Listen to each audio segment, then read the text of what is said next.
jab, uppercut, leave you laid out on the floor. Try to duck and roll, hit and miss, now you counting stars. Should've practiced more, should've hit the mask, get out that more. Claim that you're the best. You gotta show me, son. Actions over words, baby boy. Is you real or what? Talking way too much, world come. Back sports, talking way too much, world come. Back sports, talking way too much, world come. Back sports,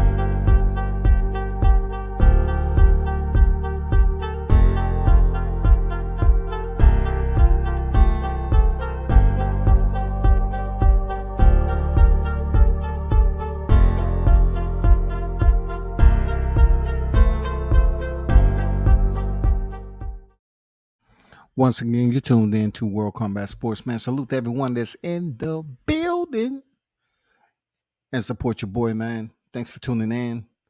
You know what to do. Come in through the door, hit the like button if you're really, supporting the media content. And also tell a friend who know a friend who might be a friend of a friend. And then if you so desire, share the content. Whatever. You know what I'm saying? Whatever. It's World Combat Sports Media, worldcombatsports.com, YouTube, IG, Twitter, you know what I'm saying? Facebook. You know what it is, man. You know what it is. Self-made, trademark, all that shit. Trademarked all that. Legit. Let's talk about official documents, okay? Because I know my trademark is official. I have the receipts. The trademark is official. But when it comes to boxing, it's a whole lot of other documents that need to be official too to make things happen. You know what I'm saying? You have the shakers and movers in the sport. You have the prominent role players. You have the individuals that's decision makers. You have the investors. Man, you just have everyone that's included to make the rotation complete. That rotation is important because if you're progressing forward, you need to make sure you dropped off your destination and everything is taken care of. And on the green side, when we had to lace them boots up, it was called administrative logistics. Administrative logistics was taken care of months out before we actually deploy. In between that time, we had to do a pre-op to get us ready to head to the battlefield, or the pre-operation, the training exercise for us to get ready and prepared. Full-blown training exercise, equipment, deployment, everything. This wasn't no 2-week deployment. This wasn't no 4-week. This wasn't no 8-week deployment. We was out there for months. And you probably saying to yourself, then what does this have to do with, Bill Haney being denied access into Australia? But check this out. First of all, salute to Team Haney. Salute to what they have going on. They have a huge fight next month, June 5th. It's the biggest in his career, period. It's the biggest in his career. Let me get to the live chat right quick. Andrew Charles on deck with it. What's good? WCS salute. That was a greasy move they pulled on Bill. We're going to get to that. Ben Israel. You know what I'm saying? The one and only Ben Israel on deck with it. What's good, man? He said, Devin the Nightmare Haney, let's go. His man down today, tomorrow, forever. Shalom WCS. Salute to you, my brother. What's good? So the news is out. You know what I'm saying? I'm going to get my take on it like I always do. I'm going to get my take on it, man. And you digest it for thought, or you swallow that shit like a salt tablet with no chaser. Regardless, it's just my thought process on it. So once again, shout out to Team Haney, man. They have a huge adventure ahead of them. It's an adventure. Real talk. It's no other word. It's an excursion. Going over to somebody else's backyard, especially Australia, that has all these strict, all these strict requirements to get into their country. Um, you know, I just don't see where it fits into this Devin Haney situation. All right. This is my take on dealing with intelligent individuals. They've known this fight was taking place for weeks upon weeks. Australia knew it was taking place. You know why? Because if we go back to initially when Bill Haney was on YouTube and he said he couldn't speak about it because he had to make sure Australia dropped the news first. He said, I got to wait for the Australian government, this, that, and the other. So he wanted them to drop the news. So making it full aware that the Aussies had first dibs in dropping the info so this can move forward. So they already knew that George Kambosos obviously was fighting Devin Haney. They already knew that the contract, the news was out. There was going to be 2 fights over there. Listen to how and why I say what I said earlier about the pre-operation administrative logistics. When I look at Team Haney, I look at a team that's been in this hunt for a long time. You know what I'm saying? They've been in this boxing game for a long time. They know what the tracks look like. They've been down those trails. They know what the journey feels like, bro. Bill Haney putting it out there that he was denied by Australian officials. This is not the first time that foreign soil will attempt to, sit up there and have you step on landmines and shit, or put up restrictions just to bring more attention to themselves. It's not the first time. Everybody know Australia has strict rules for entering their homeland. Everybody knows that. The travels. You know what I'm saying? So with Bill, though, he had mentioned that he's a felon and he served time back in the day and it was more than 12 months. We get it. But let me tell you this about what he said. Everybody that was over there that had participation in denying his entry knew about him being a felon long before now. They already knew about this shit. This is not anything new. It's not like, when they was doing negotiations, they didn't talk about administrative logistics. It's not like they didn't talk about passports. Is Devin Haney over there? Yes. Is some other people from the team over there? Yes. So therefore, if Bill Haney isn't over there yet, I'm pretty sure like it's been plenty other times now. And the reason why I'm going to bring in another brother. All right, I'm going to bring in another brother. I know different countries have different laws. All right. You're talking about somebody who been overseas all over the place. Yeah, I had a military ID and I still had to follow by the rules. But with a military ID, it makes you a whole lot easier to gain access and get in there and get out of there. What about Floyd Mayweather? Floyd Mayweather went over to Japan, right? When he was supposed to fight Tenshin Nashikawa.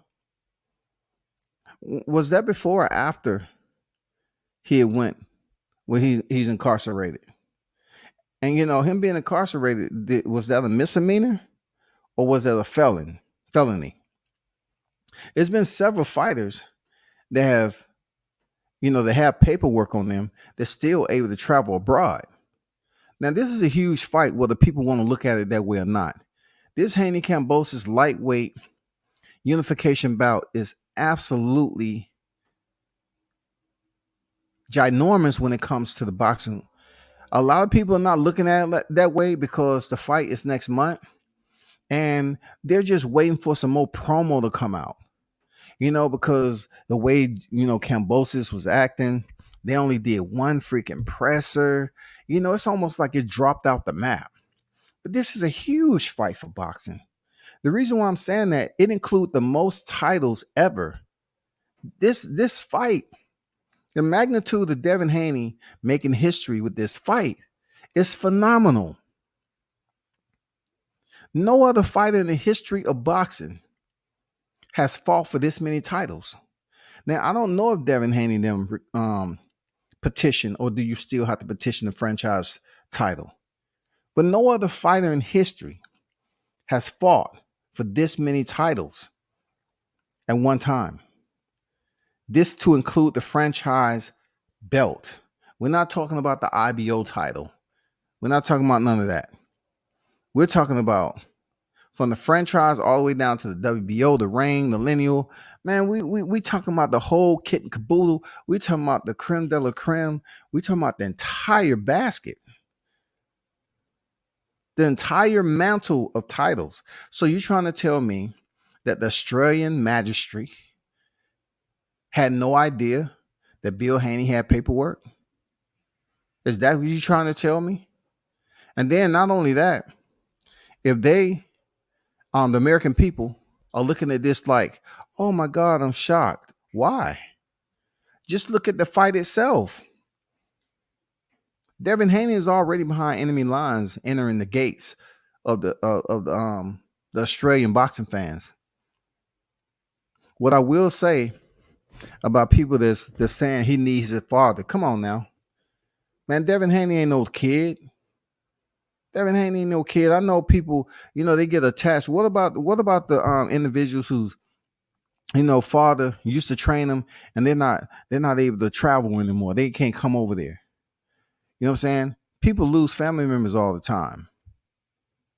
But for y'all out here treating Devin, he ain't no kid no more. You know what I'm saying? So if his pop's not there, I'm pretty sure at this point in time in his career, they should have been able to put individuals in place that's able to assume roles and make sure Devin is taken care of regardless of where he at. If Bill ain't there, they should be able to carry forward. If they ain't able to carry forward, they shouldn't be on the team. They should know what moves to make. They should be on the phone talking to Bill, all that. Administrative logistics, making sure everything is taken care of. But if you think this is the only dilemma that they're going to face by, from the Australia footprint, then you're sadly mistaken. This is only the beginning, people. Devin Haney has 2 fights to deal with. He has to get through the first one to make history. I repeat, Devin Haney has to get through this first one to make history.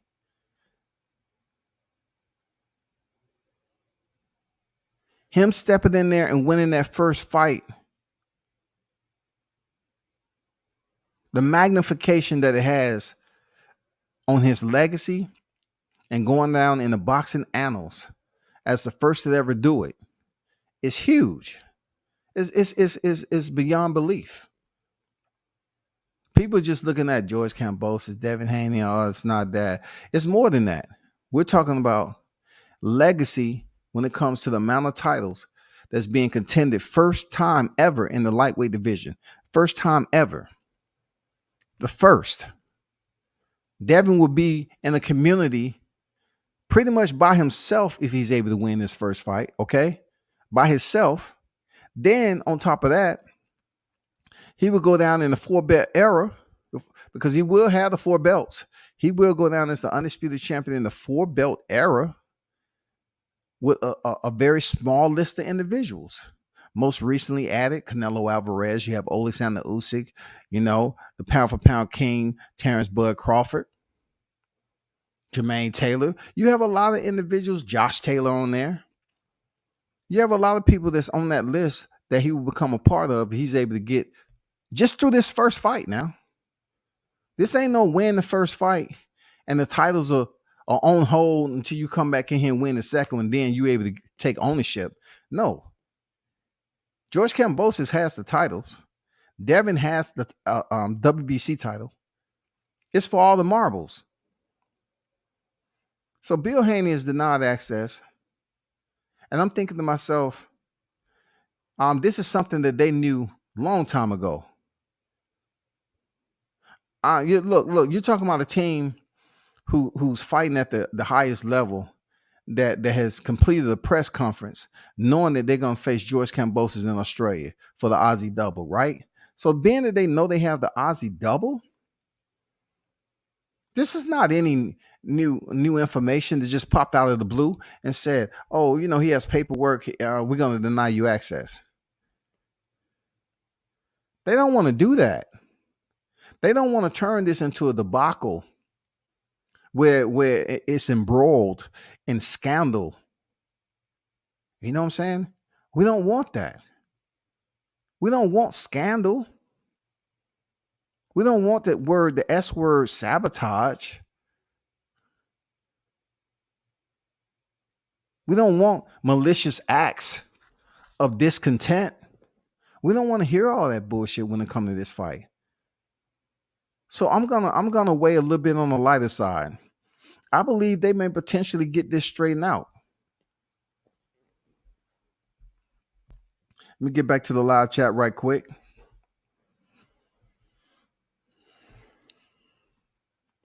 Alexander on deck. What's good with it? Shout out to the sensei himself, the one and only Stormy B man on deck with it. If you don't have nothing else to do when you get off this live of whenever, man, make sure you sub to Stormy B. Make sure you sub to Stormy B, man. Appreciate you pulling up. Ben said, and the new undefeated lightweight champ of the world, Devin the Nightmare Haney. So is he the nightmare or he the dream? You know what I'm saying? Shout out to my guy, Showtime Shot News in the building. What's good, man? Definitely sub to my boy Showtime, man. Definitely sub to Showtime, man. Check him out. It was all in the deal. But hey, what do I know? Hey, what do I know? Speaking about the deal, administrative logistics, professionals. You're talking about individuals who are experienced at this. You're talking about individuals who picked up the pen for many deals in their lifetime when it comes to the sport of boxing. And you're trying to you're trying to send this message out to the public that all of a sudden you're denying Bill Haney from going over to Australia because you didn't know. No, you knew. And you know damn well there's a lot of alternatives that you have. There's individuals that can be spoken to about this. We can make this happen. We can help. We can assist. You know what I'm saying? That shit is not impossible. You don't want this to go down like that. Now, people, one thing you have to understand, Devin Haney has a binding contractual agreement with Top Rank. You don't think the Grand Poobah of the promotional flagship Top Rank, you don't think they have people who are working on that level to make phone calls? This is picking up traction for what boxing is very known for, the hocus pocus of media. Boxing is known for the hocus pocus. It's getting close to the fight. You know what I'm saying? Devin Haney is gonna fight on a Sunday. Their fight is on June 5th. So when it comes down to it, all of a sudden, Bill's not able to go, be over in Australia when he's supposed to, because, a lot of people saying they should have been there a month. I remember it was saying that, hey, I'm not going against what they said, that you have to go over to these countries and freaking acclimate. You have to acclimate over there for real, because the jet lag and everything else is just brutal. You have to make a weigh-in in boxing. You have to make the weigh-ins. You have to balance the scales and make sure you level out so it become official that you're stepping into the ring. Jet lag does things to your body. And the last time I checked, this is the first time that Devin Haney's been over there for a boxing match in Australia. He hasn't fought in Japan. He hasn't fought like a professional fight in these foreign countries. So, it's best to get over there, get your body acclimated, get your chef, into the groove of cooking you the meals, make sure you get the right water. You know what I'm saying? Because he don't have no time to get sick We don't have no time for any of that. The POA has to stay on schedule. The plan of attack, it has to stay on schedule.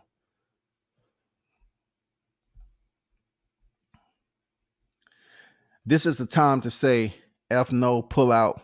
They're taking far too many concessions.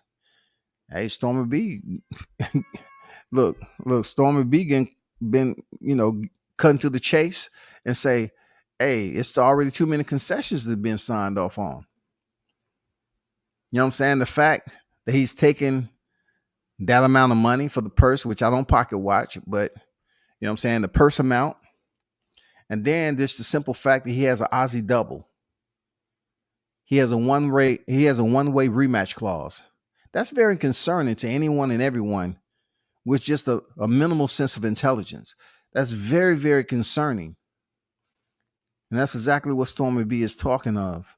You know what I'm saying? When it comes down to the concessions. Devin Haney has a huge anchor on the top of his head heading into this fight.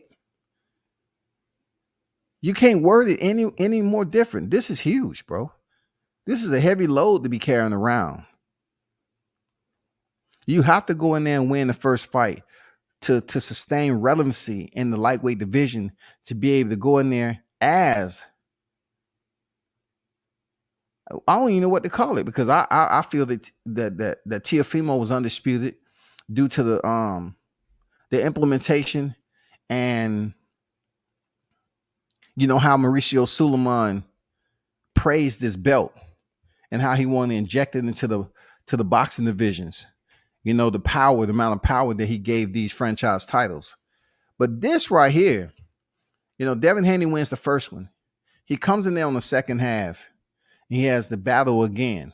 But if he loses, the one match rematch clause only benefits that of George Kambosos.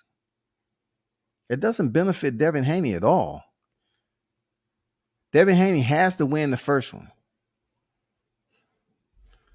But Stormy like, hell no, man, pull out. Now, Stormy, I have to say this, bro. You know damn well if Devin Haney, Bill Haney, the whole Haney team pulls out of this fight with George Kambosos, his people alone, us, will never let them live that down. Ever.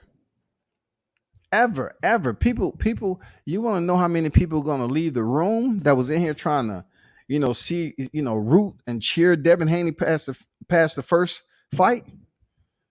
They would be like, no, man, you a quitter. You're a quitter. Y'all should have had your shit in order, your business in order. Man, this is what boxing is about. You got to go in there and accept challenge. You know the whole spiel. You know how people be coming up with these motivational speeches. You should have went in there and just took the first fight, man. You never should have quit. You never should have pulled out.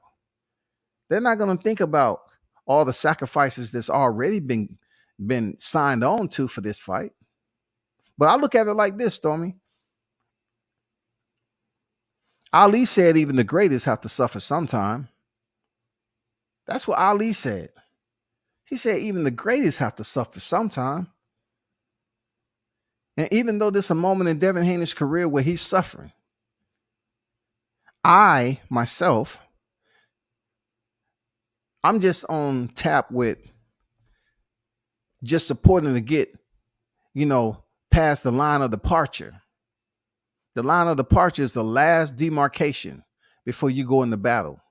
I want to see him push past the line of departure and go into battle and defeat George Kambosos in his backyard.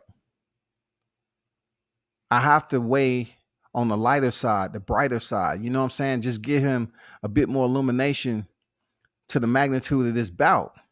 I want to see him go in there and defeat George Kambosos because he's a bozo. He's a bozo, dog. George Kambosos has did everything, be disrespectful, all this other shit, and, try to walk that fine line of being, with his racist responses and stuff, just trying to get in Devin's head, and all this other stuff. But I mean, I guess he was affected during the 3-fight delay with Teofimo Lopez. I guess he lost his mind too with the delays. And when they couldn't get Lomachenko It just seems like they took out everything. Ludabella, they took out everything to say, we're gonna teach the Haneys a lesson.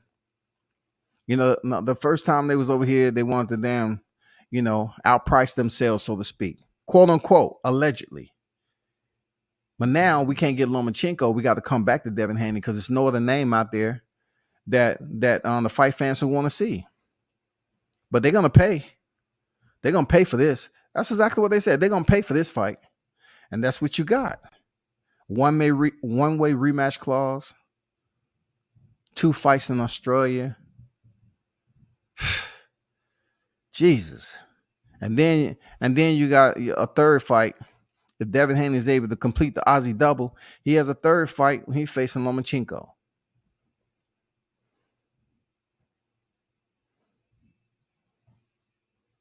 If that ain't the Wild Wild West, man, I don't know what it is. Showtime say, talk to them hot grease summers, man. WCS give you that soul food gems. Great promotion for the fight. Yeah, great promotion for the fight. Way to big it up, man. Free promotion, but on a different scale. Real talk, man.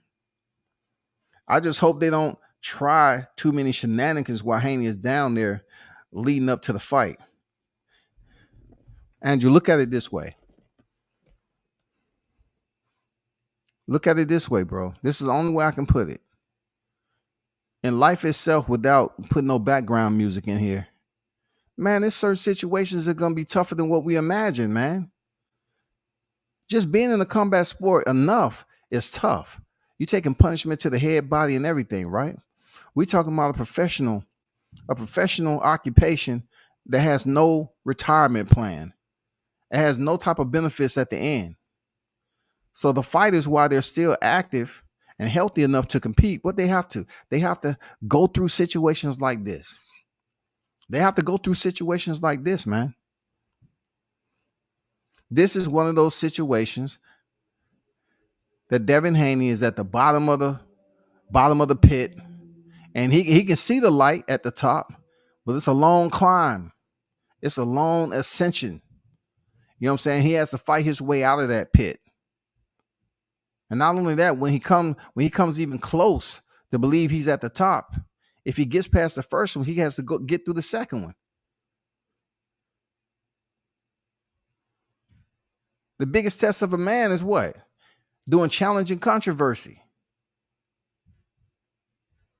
That's how they grade us. This is a challenge and this is controversy. This is only the beginning of what we're going to experience, or what Team Haney is going to experience leading up to the fight. This is only the beginning. I'm pretty sure it's going to be some other, moments in Australia that they run into and say, no, man, why y'all doing? I'm pretty sure, Bill get over there. He going to find out some other things, is some other discrepancies that's wrong. And they're going to have to improvise, adapt, and overcome, as we said in the core. Now, I'm not trying to put them in the military, but they are going to combat. Let's make no mistake about it. Team Haney is going to combat. They're going behind enemy lines, man. They're going into try to make history, to come out victorious and do something that's never been done in boxing before. But unfortunately, they're not on playing fields. They're behind enemy lines. And you all know how that goes in boxing. You definitely have to make sure all your stuff is in order. Like, it's not enough perimeter security to stop everything.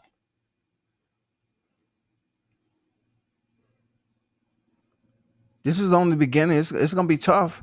But I think in reality, I think Bill is I think they're going to, compromise one way or the other. I'm pretty sure as we speak right now, as people that's conversing on the phone, they trying to figure all this out, come up with a suitable resolution. Like, cause you got people that's been doing this for a while, man. This ain't the first fighter that freaking gone to a foreign country that had trouble like this. So, these people getting together, they talking, They trying to figure this all out. I'm pretty sure Bill is on the phone. Everybody, bro. He ain't just sitting in his living room pouting. Oh God, man. I wish I can be over there with my son. That ain't happening, bro. This is the big leagues. People get on the phone and people talk and people try to come up with solutions. This is a huge fight to the point. Well, why would you extract his father out of the equation for such a big fight? Why would you do that? Why? What sense does it make to just say, I want this fight to put such a dim light on Australia? No, they ain't trying to do that.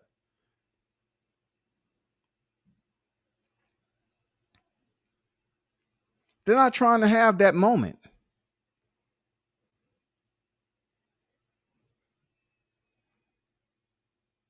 They're not trying to have people hit the headlines and come up with all these scenarios and conspiracy theories as to why Australia goes down in history as one of the biggest scandals in boxing. They're not trying to do that. I'm going to go out on a limb and say I don't believe they're trying to have that stamp going down in boxing history as a boxing footprint that totally screwed over a fighter just because they didn't have confidence in their own fighter. I don't think they want to go down that road, man. But you never know with boxing, man. Boxing is one of the most maniacal, sinister, business orientated occupations that you can compete in. It's really, really dark at times. It's too many corners for boxing. D-Ray Promotions on deck with it. What's good with it?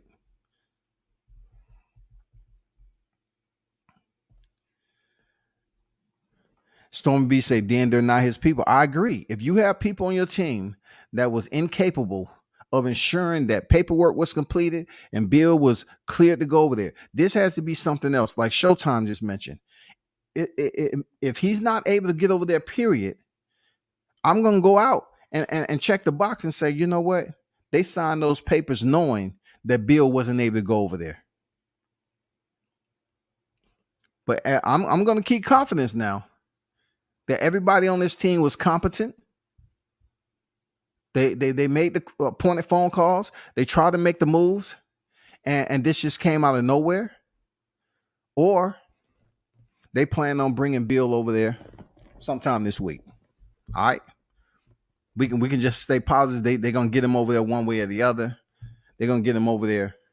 Either way, you know, if they're over there training, and you know he's the head trainer, that need to be like ASAP. It's already Wednesday going on Thursday. That needs to be ASAP. He said his father not getting in that ring with him. Devin Haney, you got this March, young brother. Hey man, look, that's a profound last sentence that you said. Because at 17 years old, when I finally took that dark ass bus ride to Paris Island, it wasn't nobody holding my hand. I was 17 straight out of high school. So to read that, Devin Haney, you got this March, young brother. What is that saying? Now you're at a point right now where you have to fight and your father's not there for you. It's a possibility. We hope Bill is able to go over there and be in his corner. But Devin Haney is a grown man. You know, he's not a young kid. He's not a little boy. He's not a little boy, man. Just like I mentioned earlier, it should be people in place to carry forward and assume the role and responsibilities to make sure Devin Haney is taken care of all the way until he split the ropes. And they should be proficient enough in boxing to be able to give him sound advice while he's competing. If they don't have those individuals in place, what are we talking about? What are we talking about? Because ultimately, Devin Haney is the one that's in the ring competing. Storm B said, a man has to stand for something, not lay down. They took Ali's career from him. The very same PTB. It's time for men of today to take notice of history, not to repeat it. Well, I have to say this, Storm. It was two different eras. You know what I'm saying? Back then, for what Ali was blacklisted for or punished for was way more serious than what Devin is doing, because a draft to go over there and lose your life. You know what I'm saying? When you one of the most prominent names in boxing, to go over there and fight a war, one of the worst wars that we ever had. It took Ali to stand up, have his belt stripped, and be incarcerated. You know what I'm saying? Like, that takes a hell of a lot of courage to do something. But I find it in this light right here, Storm, in this day and time, and him just going over there to fight. I have to go with what and not to say what you're saying is wrong, but I definitely have to go with the second half of what Showtime said. Devin Haney, you got the march, young brother. You got the march. It's time for you to walk on your own. If your pops is not able, you got to go over there and perform and let people know that I'm him. I am him, man. I'm him. It was unfortunate Pops couldn't be in the corner, but all the conversations we had, all the training that we've been together, I'm him tonight. I was him. I'm that guy. I'm him. And then nobody can ever go back and say, you know what? Well, Devin Haney this. No, all that shit will be a sponge. It's no way that you can say anything. He go in there and get the titles. Even if his pop's not over there, he still go over there and win the first out of two. He's in the record books. He's in the record books, man. He would have been able to do something Vasyl Lomachenko hasn't done. And then look at it this way. His leverage and negotiation power, if he was to get past the second one, heading into the Lomachenko fight, what do you think that conversation is going to be like? What do you think a guy who defeated the champion, then defended the titles, to go over here and fight a guy who was once considered on a higher tier than Devin Haney, not even to be thought of as a mandatory challenger? You know what I'm saying? He was the second one to be offered the franchise belt. The second franchisee. Now Devin could potentially line up a fight, a third fight with Vasyl Lomachenko, and be, in my opinion, on a smidget, just a level higher than Lomachenko when it comes to leverage heading into that fight. Regardless of the three divisions, let's not act like those three divisions was incredible opponents now. But when you talk about heading there with all the straps and taking the concessions that he's taking right now, no, Haney should go in that third fight for whatever the reason. I know I'm prognosticating. I'm way ahead, right? But I'm just saying, I don't think they're gonna have any tolerance to go into the Lomachenko fight with the indication that they're gonna take a low ball offer again. I don't think so. But that's way up there, man. We got to get to the first fight. We got to get through the second fight. Then we have to worry about the third. But I'm just putting that light out there, you know what I'm saying? So it can kind of shine those rays down on you, like how bright this can be if you look at it from a positive standpoint, that Devin Haney has the opportunity to go from the darkness to the light.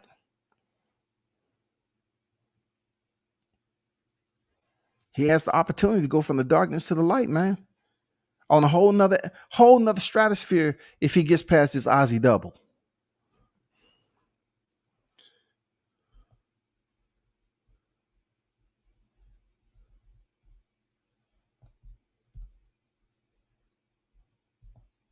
Shout out to Seawood on deck, man. This is such a typical booby trap kind of behavior. Haney will prevail nonetheless. It is a trap. It is somewhat, malicious, because the pre-planning process, we're not talking about the amateur ranks. We're not talking about exhibition fights. We're not talking about Walmart parking lot. We're talking about the highest tier of boxing. And nobody knew that Bill Haney had paperwork. Yeah, they knew. You trying to tell me that no one filled out the necessary documents for him to be cleared to go over to Australia and be and gain access? You trying to tell me all the weeks they had, no one did that? Nah, I'm telling you that's not true. I'm telling you right now that isn't true. There's no way, no how that there was no clarification that Bill was denied right impromptu. Bill was denied access into Australia. Somehow it just came out. Oh, you know what? We found out that you had no man. That shit's been talked about. When they was making the fight, that shit was a part of the discussion. It's somewhat bringing more light to the fight, man. That's all I'm saying. It's bringing more light to this contest because a tough one it is, man. It is a tough endeavor for Devin Haney to go over here and have two damn fights in the backyard of George Cambozo. It's tough, man. Velocity Cuts on deck. He'll have Yoel Judah by his side. He'll be all right. There you go. There you go. It has to be experienced, proficient individuals that's educated enough to carry out that responsibility. You know what I'm saying? They have to be able to assume the leadership role. If everybody on your team are followers, then this is the point of failure that's going to then absolutely crumble everything you thought you had. Because if you never allowed anybody to be a leader in this particular scenario, when now they have no choice but to. Either one, they've been learning and absorbing and sponging up a lot of shit behind the scenes, and they just never let you know it. Or two, they didn't learn shit because they was never provided the opportunity to be in that position of leadership. I think the first half, I think is individuals that's proficient enough to be in that leadership role to get Devin Haney where he need to be through this fight. And we'll see it play out. We'll see how the shit play out, y'all.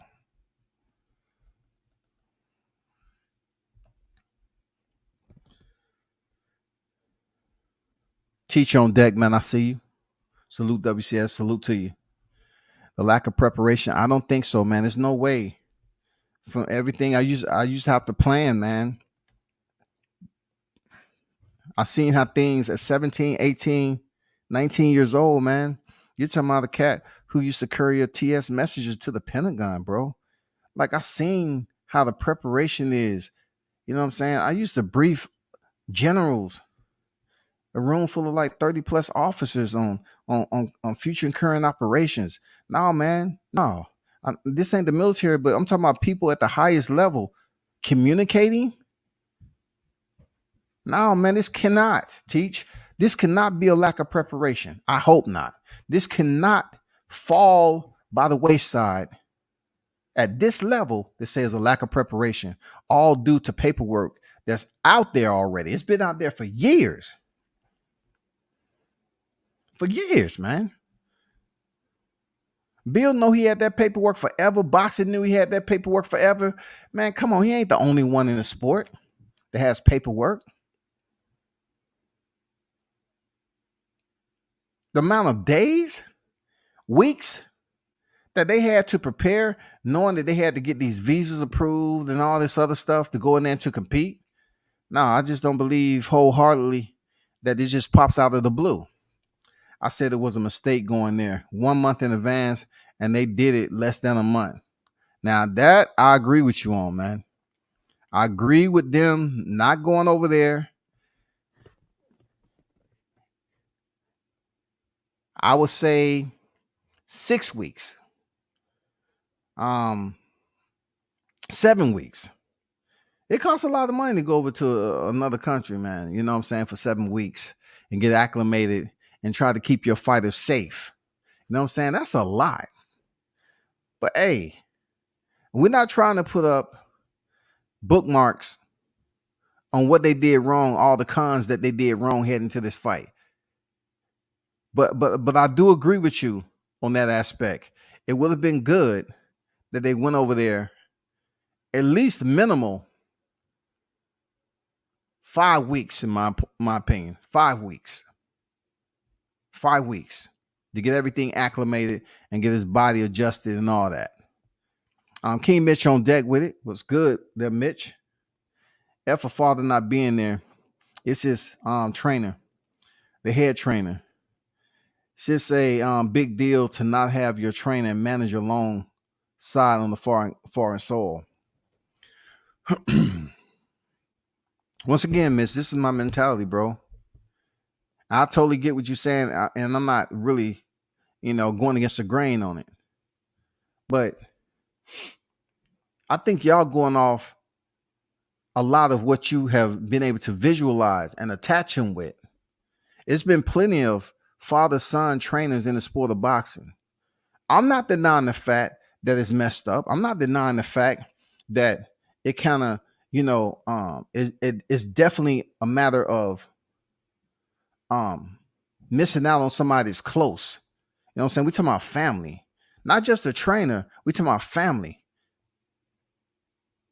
You're missing out on that in one of the biggest fights of your career. It's huge. But I just have this understanding that if Bill Haney isn't able to be present, then someone else on the team has to assume the position. Someone else, all this time that they've been training Devin Haney and knowing that they had to go over there to Australia, they better very well be proficient enough to take him through 12 rounds. Real talk. Whatever adversity he has to experience and everything, they better be proficient enough on that team to be able to carry him forward through that battle. If they don't, if they're not proficient enough, they need to be let go. They need to be fired. He's not a little boy no more, man. He's not, man. Devin Haney is not a little kid. When we go to war out here, you have teenagers and people that's still in their younger 20s getting blown up. They're not on the battlefield with their parents eating bologna sandwiches, having a picnic with deviled eggs and shit, drinking Capri Suns. When you go out on the damn battlefield, man, you there with your unit. You're not on the mobile phone. Oh, let me check my IG. Doing a freaking convoy and you in enemy territory. You're there with your unit. Devin Haney is there with his unit. Now, I hope they clear Bill to go over there and get that access, because it just doesn't seem proper to me that all of a sudden access denied because you have a previous situation that you was in that Bill spoke about on Trill Boxing. He spoke about his case. He spoke about, he did over 12 months time, this, that, and the other. But let's be clear. Let's not be naive and think that those individuals over there in Australia who go through this process, who have years and years upon years experience, that they all of a sudden, oh, red flag. Did you know that Haney guy, his father, guess what popped up on the radar? Guess what? Check it out. It popped up as a red flag all day long. What are they doing? They trying to sneak this guy past us? Huh? No. Gee Willikers. They wasn't doing that shit. They wasn't sounding goofy like that, man. They knew that man had paperwork.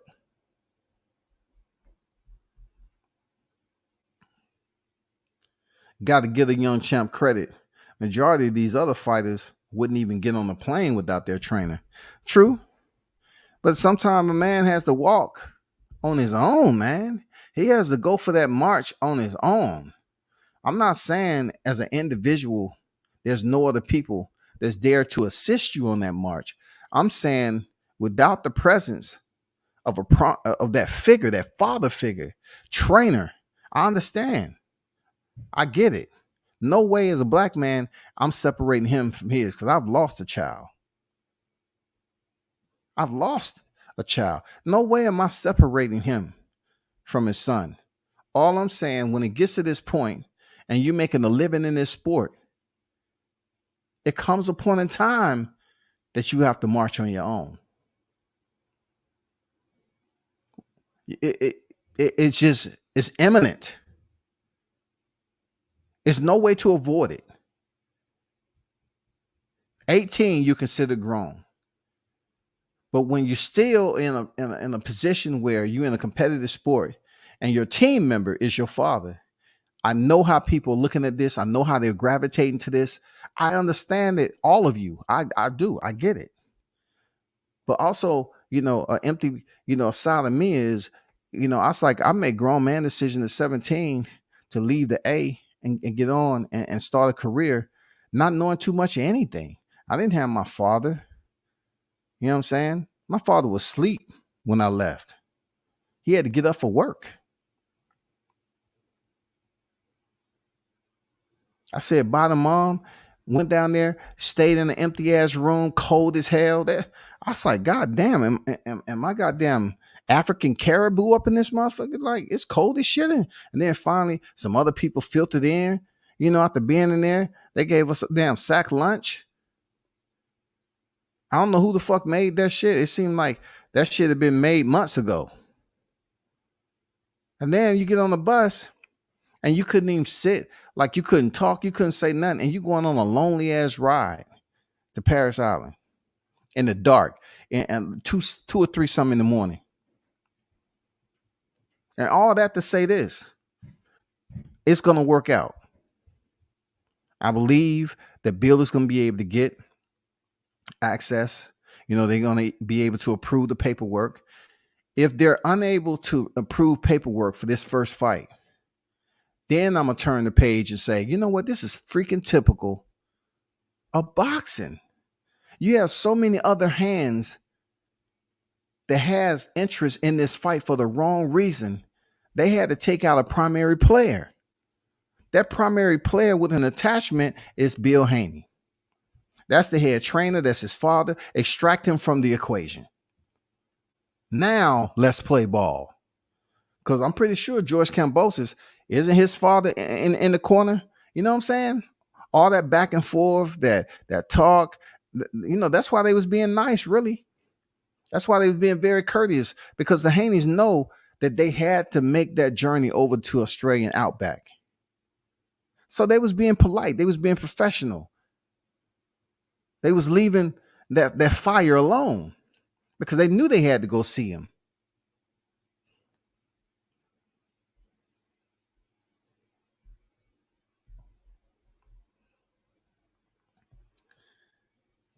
Mitch said, I don't want to hear any more slander in Haney's name.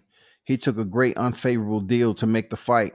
Now he's going into an undisputed fight, possibly without his father, training manager. It's a tough situation, man. Real talk. It's tough. Real talk. That's tough. Like I say before there, Mitch. Like I say before. Situations like this happens in boxing. I mean, and look, the annals, man, there's so many controversial fights. That certain individuals supposed to be there that wasn't there, that couldn't be ringside. This happened, that happened. We're gonna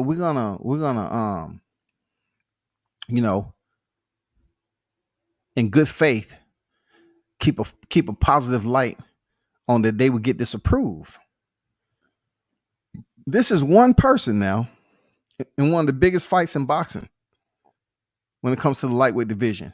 One individual, you're gonna extract that man and you're going to make it already on top of the concessions that was made for this fight. You're going to now take his father out of the equation? How dirtier can the game be when it comes to the two glove and the square circle? How dirty can it be, man?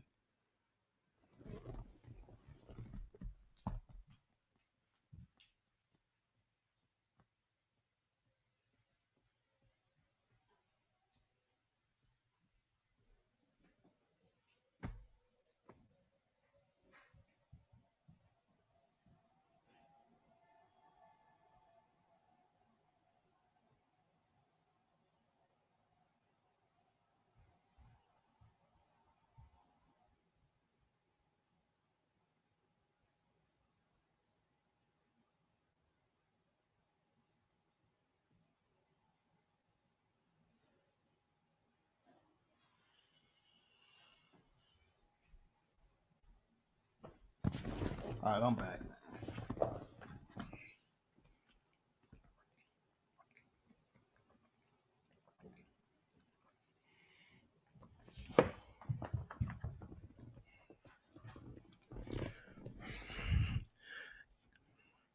Kambosos was in the U.S. more than 8 weeks in advance to prepare for TO.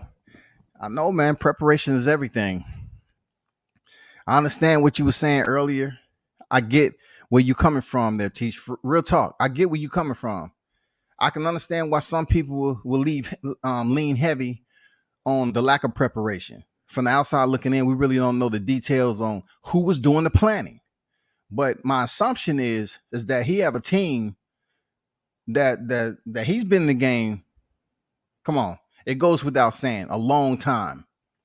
He's been by Devin Haney's side for a long time. So at this point in time, his intelligence about the sport, there's no doubt. You can't sit up here and say, well, they really haven't did it. Yeah, it's some certain moves that people are frowning up. You know what I'm saying? They look in a certain way as to why they took the fight. It can be talked about for days in a time. Now the fight is signed.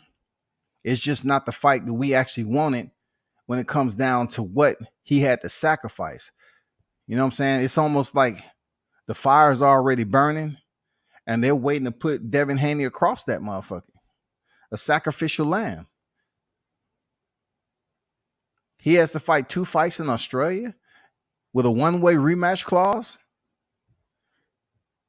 Turn right back around with a short celebration and go back over to Australia and fight him a second time if he wins. With everything in play that they know from the first fight, how it all played out. They get to put the pawns in place and come up or derive another plan to take those belts and then go over there and fight Lomachenko for another big payday. It's crazy, bro. There would be someone in place that's a trainer. Right now is Judah. Father shit doesn't really stand out to me. The trainer shit does, though. Okay. They run the play on Dev. Hey, people talking their shit. I hear you. I hear you. Everybody's talking. I hear you. For real. And you know what? I don't think you outside of feeling in a way that's not normal. Humanistically, the way you're feeling, that's a normal type of thought process. For any of us, that's a normal thought process on what we're thinking. Like, really, a lot of us want to say in the words of Mitch, man, that shit fucked up, dog. That's a effed up deal. But then, in boxing, it seems like the chevaux, it comes into play when you finally face controversy and you know what I'm saying? Now you hit rock bottom and they now want to give you a chevaux. They want to celebrate. Oh man, so-and-so. Oh my God. He stepped up to the plate. What an individual. What a warrior. You want to talk about spirit. That's what we look for in this sport. You know what I'm saying? All the time, if he would have stayed undefeated, it would say, well, we're still waiting for him to step up in competition because, yeah, he still has an O on his record. But come on, let's be real with ourselves. Kambosos never fought anybody except T.O. And they say T.O. wasn't truly healthy in that fight. And da-da-da. You know what I'm saying? But what the narrative is going to be, imagine this. If Devin Haney's able to go in there and complete the Aussie double, it just changes the game. You know what I'm saying? Now they shouldn't take a low ball offer. I mean, we're talking about one division, y'all. How do they continue to elevate themselves? How long do they stay at the lightweight division? If Devin completes this trilogy, so to speak, this 3-fight trilogy, well, it's not going to be too many people, including Teofimo Lopez, to be able to tell him anything anymore. And T.O.'s my guy. It's not going to be anything you can tell Team Haney when they began to move up to 140 that I have Cambozo on my record twice and I have Lomachenko on my record. I'm definitely moving up to 140 and getting an immediate title shot. I don't give a fuck what none of y'all say, and I'm getting paid for it. So say what you want. Say what you want. I just went to Vietnam and I fought my ass off, and now I'm coming back to my country and I want some promotions. I want some freaking reimbursement. Man, I'm telling you, the game has changed if he's able to do it. That's a big if, man. That's a tough. That's an if right there. That's huge, man. Money Brown TV on deck with it. What's good there, Money? Y'all already know. If y'all ain't sub, man, go check out Money Brown TV, man. Y'all should already know, man. Y'all should already know, man. I'm not even going to insult them like that. Y'all should already know.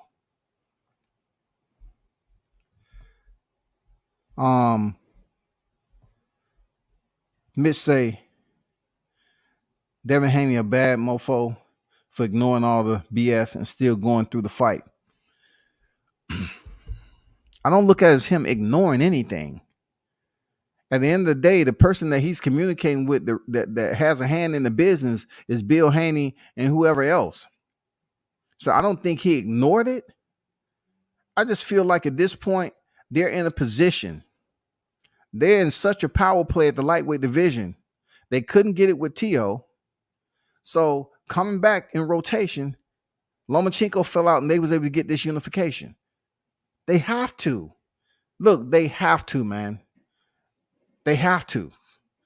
Devin Haney has had this name that, people look at him as like, he hasn't been able to change levels yet. He hasn't really had that breakout fight. This is it. This is it, bro. This is it, hands down. It wasn't Jojo Diaz. It wasn't Jorge Linares. And it wasn't Yokis Gamboa. It's going to be George Kambosos. You know why? Because he has the straps. You know why? Because it's a one-way rematch clause. You know why? He has to fight twice over there in the Outback. 2 fights. Not only that, this man loses the first one. He has to go back and replan and do some other shit, dog. Now they have to say, you know what? We're moving up to 140. You go up to 140 with no belts, coming off a loss, your very first loss, to George Kambosos, who's absolutely going to be a maniac. So I'm not even going to give him any limelight. Cambozo, I'm just going to keep him in them bright colors with them big flappy shoes on. You know what I'm saying? Slap his big nose around a little bit. I'm going to keep him in that damn costume, bro. You know what I'm saying? I hope he be stumbling over his feet in the ring with those big ass shoes on. Because we all know, we seen it when he was in the A. George Kambozo had those platform shoes on. Now listen, George Kambozo, he's a tough individual. He's not a punk. But I just don't like him, man. I just think he turned this into a juggling act, and he really got into character with his bozo-ness. He really wanted to be the head bozo. He took forever to really. I was telling the fight fans, I say, man, he's really waiting for Lomachenko. He ain't waiting for Devin Haney. He ain't waiting for Gervonta Davis. He's waiting for Vasyl Lomachenko.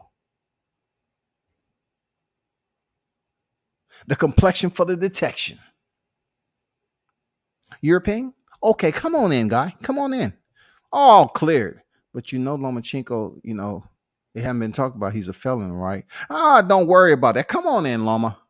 Let's put you over there. We have you in the VIP Flush Platinum Suite, okay? And it's really like a full condominium at the top level. They gonna roll out the rug, dog. Devin's got to fight through Fury. He's gonna have to fight through the Fury, man. Unlike anything he ever experienced, any bad dream that he ever had in life, this is gonna be worse than that.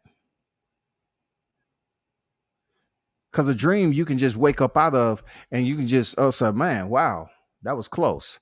But this reality shit right here, this is a lifetime. What Devin Haney's about to go in there and do is a lifetime. I can't see Scambo beating Haney unless the boy just ain't right on fight night. Haney too defensively responsible. Size advantage, good feet, solid jab, won't trade as much to allow openings like T.O. I can see where you're going with the reckless abandonment of Teofimo Lopez and how he believed that he was going to go in there in the first half of the fight and get Cambozo out of there. I understand that. We understand that Devin's able to think smart, boxing IQ to box, keep his distance. Have to use every bit of his hand speed. He's going to have to use better defense than what he used with Jojo Diaz now. What we cannot do is overlook the fact that Kambosos has speed. He has speed now. It may not be the Devin Haney speed, but Kambosos isn't a slow-ass fighter, especially early on in the fight. That right hand is quick. The Devin Haney can box and get it to pass like the seventh round, where, if he's did enough to allow Cambozo to start fatiguing. I'm going to tell you right now, man, I'm going to give out the game plan on Cambozo. He's going to try to knock Devin Haney out in the first half of the fight. Look, listen to what I'm telling y'all, man. Listen to what I'm telling y'all, because I don't know shit about boxing. I'm going to tell you that George Kambosos, in my opinion, is going to utilize the same game plan, almost not down to a T, that Teofimo Lopez used against him. This is why I say he's going to use that somewhat similar game plan that Teo used against him. Because in the Cambozo camp, they believe that Devin Haney doesn't have the chin to stand up to Cambozo power. They feel like since they was able to drop Teofimo Lopez, they would definitely be able to emulate that with Devin Haney. That's just my one slice of the pie that I think that Cambozo, I don't see him just going out there being in absolute fear of Devin Haney when he truly believes that he doesn't have any power to hurt him. This dude is a maniac. Cambozo is a maniac, boy. He's Pennywise. Seriously, Cambozo is Pennywise. When you talk about Australian, craziness, what I'm saying, that lunatic type that's Cambozo. And I really believe he's going to come out very fast against Devin Haney. And he's going to try to test his chin by being reckless. Because the one separation that we have from Teofimo and George Kambosos is that they both had decent power. We seen that. It was one knockdown apiece. They both had decent. Most of us believe that Teofimo Lopez had the better punching power than George Kambosos. But we didn't think that George Kambosos really had respectable punching power if Teofimo would have just boxed. But since Teofimo was coming in early on in the fight in the first round, just reckless, of course he's going to run into a fresh, powerful Cambozo. So I'm taking that and I'm applying it to this first fight in Australia. And I think the ego, the pride, and everything else is being his hometown. They're going to try to implement the same game plan that Teofimo used against Cambozo. Watch what I tell you, bro. Watch. They're going to try to test Devin Haney. They're going to try to bully him. This is going to be a dirty-ass fight in the beginning. Because if Devin Haney, if they say he doesn't have power, Cambozo say, I'm not worried about anything. I went in there and beat T.O. He don't have more power than T.O.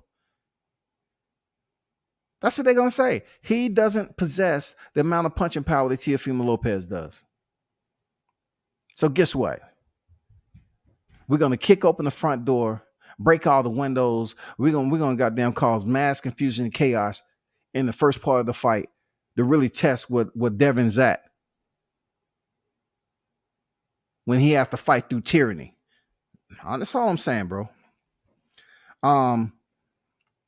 Money Brown say, my big bro Scotty, yeah, what's good with it, money?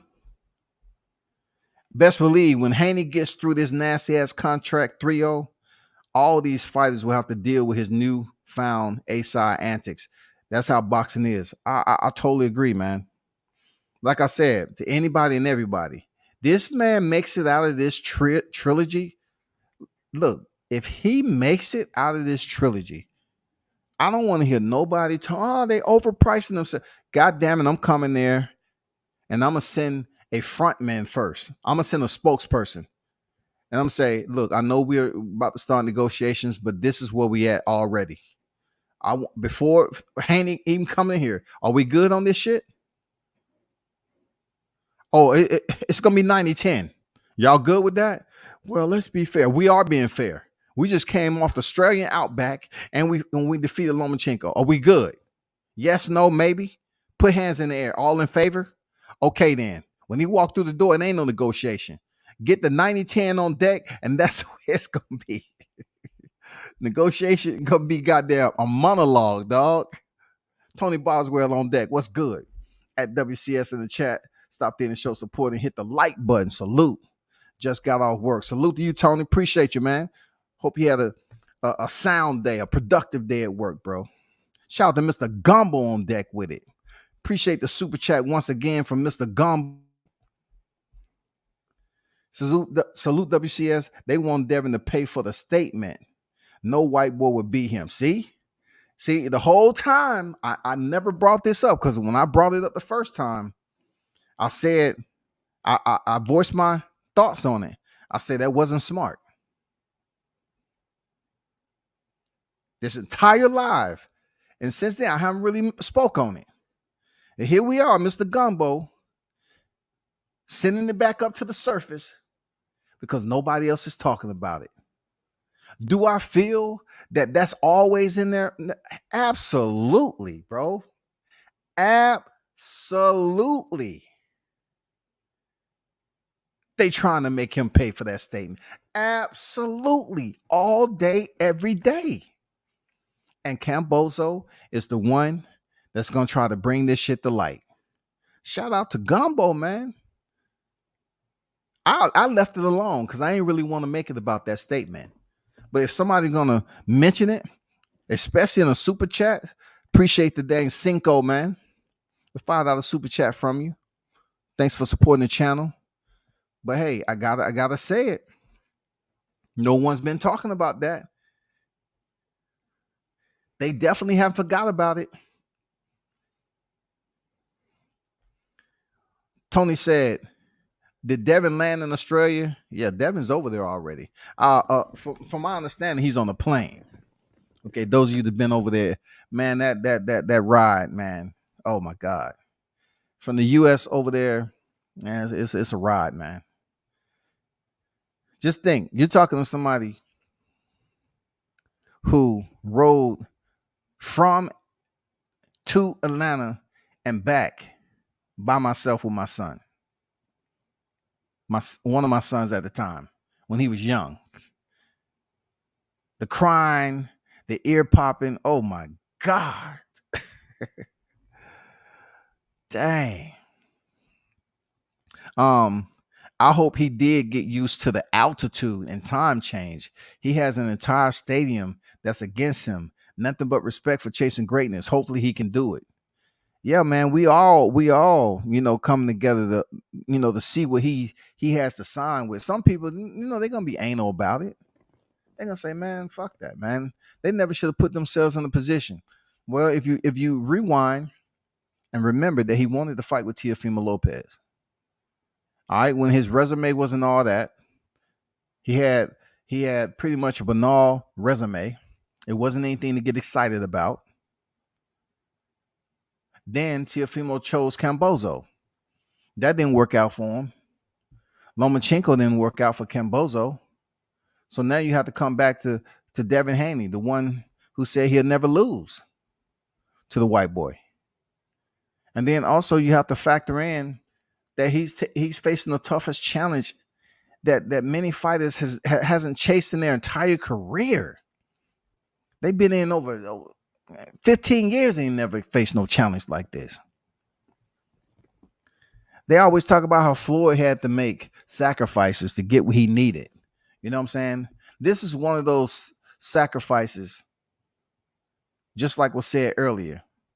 If Devin Haney is able to complete this 3-fight deal and come out unscathed 3-0, good luck negotiating with Team Haney moving forward. Good luck. Because Bill, I can hear Bill talking that shit now. You know what? No, good brother. Hold up. No, we can't do that. We can't do that. Let's look back. You're talking about, Devin the Dream Haney went over there, completed 2 fights in Australia behind in somebody else's backyard, right? Right. So we had a 3rd fight on the contract. We went back over here and we defeated once, the unified champion of the lightweight division, Lomachenko, right? Right, brother? You're right. Okay. So you trying to tell me we shouldn't do a 95-5 deal? we should negotiate a 95-5 deal. Why he should receive 5? He ain't did what we did, brother. Hold up. Let me show you something. You need to see all these titles that's sitting in the living room right here. All right, those titles through blood, sweat, and we had to go to death and back to get those. That's going to be pretty much the conversation.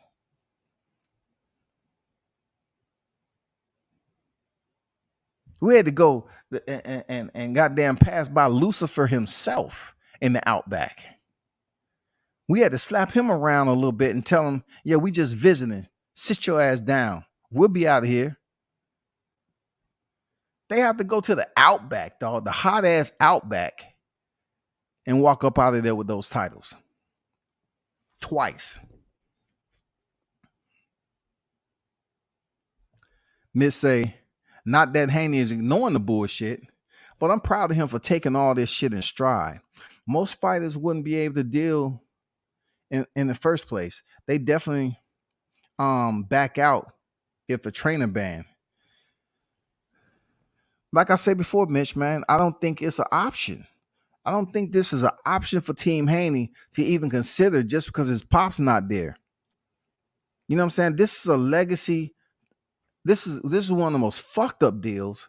But if it does work out and he's able to accomplish and achieve victory in both fights in the Aussie double, he's did something spectacular. Amazing.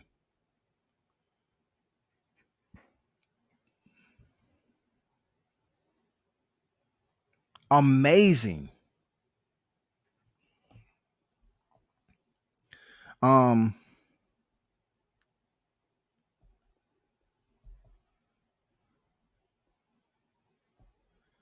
can't even. I get back to that, Mitch. I get back to that. Shout out to Mr. Gumbo back in the super chat, man. Thanks for your support, my brother. He said, WCS, I know they knew Bill couldn't go, or it would be hard for him to get in the country before they signed that contract. The deck is stacked against. Yeah, man, my boy Showtime was talking about that. They signed that shit knowing that the stipulations was already there with Bill having that splinter. They knew that shit was already. He had that damn legal bookmark on his shit. He had the page folded in his goddamn on his paperwork. That page was folded back. They know that shit been there forever and a day, man. Now, I don't want to go through the speculative type of process and say, you know what? This was pretentious and premeditated, and everything that they knew, they probably signed a contract, and Bill was told that he would be able to go over there to Australia, and then all of a sudden they got the nod. No. I don't think so. I don't think Bill sat down at the table, signed a contract, and said, hey, you sure? I want to make sure. We got it. They gave him a thumb up. Bill, we got you. And then all of a sudden he gets the nod. No. Nope. I cannot co-sign on that. I cannot agree. Neither can I concur. I will concur that that's how it went down. Hell no. Hell no, bro. They're smarter than that. It's a piece. It's like a granule of details that we're missing on how this whole entire situation went down with Bill Haney. I don't know if it's the before or the after. If before he signed the contract, knowing that this would be a problem, or after they pull the fast one on and say, you know what, man, no, you ain't getting over here right now. And they say, okay, let's hold out. Okay, and a week and a half before he's supposed to step in the ring, they bring Bill over. Okay, you've been cleared. Come on, we know that shit happened, bro. We know that shit happened. We know how boxing can play games. Perfect example. Last minute opponents. These are fighters that's at the top of the food chain. They send a contract out to a fighter that has a pretty decent name themselves, and they give them short notice. Hey, you want to take this fight with David Benavidez? You got 4 weeks to train. Come on. That money looks good, don't it? Take it with the Mexican Monster. I'm telling you, that's boxing, bro. Short notices go out all the time. You want to fight? We don't want to hear no excuse. Do you want it or can you make weight? Are you on weight? You been in the gym? Do you want to fight or not? Okay, that's what we want to know. Good luck. Shout out to Mr. Gumbo for that super chat, though. Real talk, man. Thanks for supporting the channel. Miss say Devin Haney is the greatest fighter in Australian history. Wow. Now we need to ease up on the clutch a little bit, Mitch. You know what I'm saying? We need to ease up on the clutch a little bit, because this fight is not to June 5th, man. We need to ease up on the clutch and make sure we hit cruise control riding up in there, and then when the bell ring, that's when we throw it in second, third. That's when we double clutch that. We got a goddamn ball of NOS. We got the damn 15 to 100 shot. We need to spray that shit the first half of the fight. Unless you run the supercharger. It needs to be dynamic. That's all I'm saying. It needs to be something very, very special. Very special, people. That's all I'm saying. This shit has to be very, very special. I know that Australian policy and all, but damn, calls a case in 92.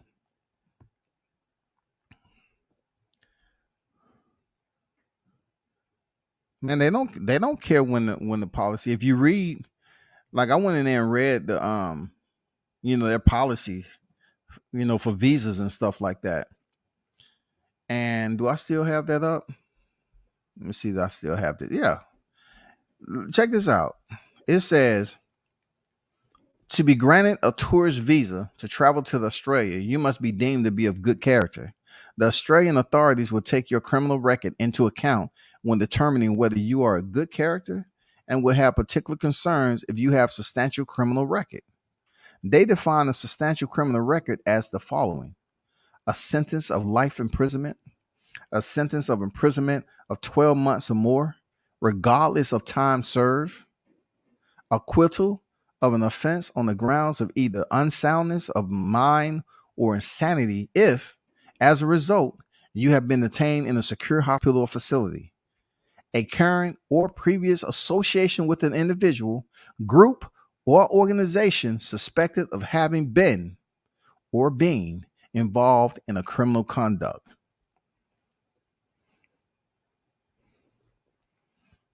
So one of the situations that Bill is experiencing is what they call good character. He falls up on the sins of imprisonment of 12 months or more, regardless of time served. He said it himself. That's not me saying it. He said it himself. He didn't say what I just mentioned. I'm talking about the 12 months, what he did. Okay? I don't want y'all running, some of these cats is peekabooing. Bill, did you?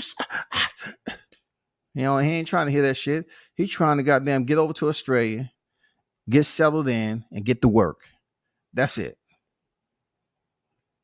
If you serve over a year for parking tickets, you're banned. Pretty much, man. They don't care what you was in there, what the offense was. They just talking about the incarceration confinement. You was confined for these amount of months, and that's where you at.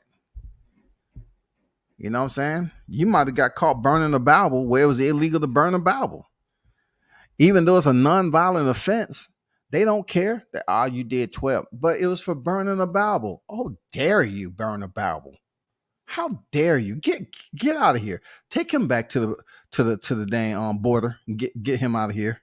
Get him out of here. Take him to the airport. He up here burning Bibles. Australia's of good character. The Aussies want to hit Bill with the Rico. Hey, no. See, once again, I was chilling on this, but y'all starting to bring shit up, dog. See, with all the Rico that's going on with these cases, dog, your hip hop.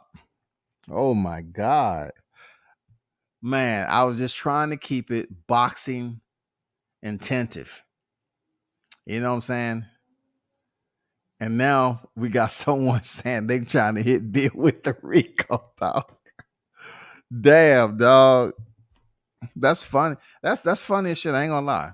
It's only funny because I've been reading what's going on with Casanova, and all these other artists, and the fact that he took a plea because somebody snitched on him. Of course, these dudes don't have no problem snitching on somebody. They feel important, especially if it's a cash reward or for them getting out of a charge and having their freedom. Dude took a plea. Anyway, back on topic, man. That was hilarious. Ben Israel, salute my guy. You on my neck, but I got the sauce experience. These are facts. For sure. Mitch, no suit for you. Aussie land on that BS. They know Bill is Jelly Roll EMT. Bill knows the deal he took. Hey, man, boxing is a crazy underworld, man. The underbelly of boxing is just dark. It's dark, isn't it? You know what I'm saying? The underbelly of boxing is just so sinister, man. It changes lives, bro. You know what I'm saying? Boxing, you look at it, it's not one entity per se. Boxing just has so many entries and exits, man. You don't know who's coming and going most of the time. Everybody has a hand in boxing. That's why, I have up on the thumbnail, all right? I have boxing hocus pocus, man. Boxing is the hocus pocus of sports.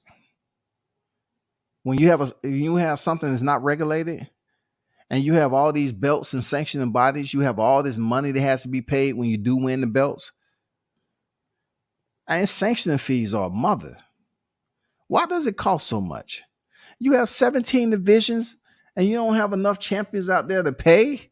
Like, can you imagine how these people are living that's a part of these sanctioning bodies? Like their paycheck, their annual income must be on a whole nother level. They must be living super, super plush, man. Wow, they living good. That meat is so tender, it's like bubble gum. You know what I'm saying? They get that fresh meat. The yacht so big you can't even tell it's on water. You don't travel from one city to the next without even one sway or nothing. You don't went to the ballroom for a dance, ate, goddamn, had the finest wine, went up and worked out. All those sanctioning fees, man. Wow. Hello in conjunction with, they doing Bill bad though. I fought bitch in the second grade. Australia won't let me in. Good character. Hey, Mitch. That ain't entirely true because I knocked out one for real. She was a bully and she actually tried to stab me, man. Like, Real talk. I didn't grow up putting hands, but that was in the neighborhood. You know what I'm saying? She had all the fellas boosting up, man. I knocked her out, man. You know what I'm saying? She got knocked out cold and then went in there and got a knife and wanted to goddamn try to kill somebody. I wanted to end my life, man, because I put her to sleep. You know what I'm saying? That shit was crazy. But I think they'll let you in, man. Big shout out to Retro Boxing Documentaries, man. Brother Blood in the building, dog. Man, you already don't know. Check out Blood Boxing, man. I ain't gonna lie, his shit is super, super. He has a different temperature over there, bro. The man knows what he's talking about. He has a different temperature when it comes to boxing, bro. You know what I'm saying? I'll tune in. You know, and I'm gonna tell you, man, respect to you as a content creator, man. The depth of knowledge that you got on the sport of boxing and how you be, doing your documentaries and stuff like that, man. Much respect to you. Real talk. Y'all go check Blood out. She said it on me with a belly bump. I had to defend myself. Shit. You know what I'm saying? Hey, belly bump, man. Hey, we had a saying down here in the South, man. For real, it goes for women too. Like women put their hand on you and try to beat you down. Shit. Shout out to Bruce Gas, Boxing, Jazz, and more. Peace, my brother Scotty. Peace to you, OG. How you feeling, bro? On another note, I'm willing to bet money, Rolly extra half chromosome, having ass F that weight limit versus Tank. Okay. I think I spoke on this enough. Let's just, hope for the best when it comes to him getting in country. We call it in country. Hopefully Bill's able to get in country, settle in, and get this process rolling, prepare for this big fight on June 5th. I must, sooner or later get to my boy Terrence, but check this out. Rolly Romero's man is very, very confident. He's looking like he's a 140, 147 pounder. He's in great shape, but look, you can put on the muscle all you want. Your cardio better be on point too. I see a lot of people creating content right now, speaking about, let's talk about how Rolly can possibly knock Tank out. Listen, okay? We understand that Rolly is trying to talk himself into a victory, but the process doesn't work like that. The process is you have to split the ropes, be introduced, receive referee's instructions, and then the fight commences. That's how that works. So Rolly's sitting up here all bulked up. You know what I'm saying? Whoever his strength and condition, I hope he's doing that cardio with that shit too. Now, he has this kind of movement where he's really making these wounded type sounds. You know what I'm saying? That you hear like when you out there in the wilderness or you go in the country and you walk out there and it's dark and you got some animals out there. He has this weird type of sound that he's making when he's throwing punches. And he has a very bad habit. When he would throw power punches, he'll barely move his head, but yet his whole entire body stays in place. Like he's not having no foot movement or nothing. If you remember, he made a video. Hold up. Let me see if I have that video. I think I took it down because I just got tired of looking at this shit. Let me see if I still got Rolly up in here. You know what? I think I took the video down. But he was messing with that broomstick and he was turning his head and shit. Turning his head like he's dancing like he's the Matrix when Neo just found out he was the one. Man, stop it, bro. You know how many times people thought Tank was going to get knocked out? They thought Barrios, who was a 140-pound champion, they thought he was going to be the one to do it. They found out Gervonta wasn't Ryan Call, bro. They found out quick.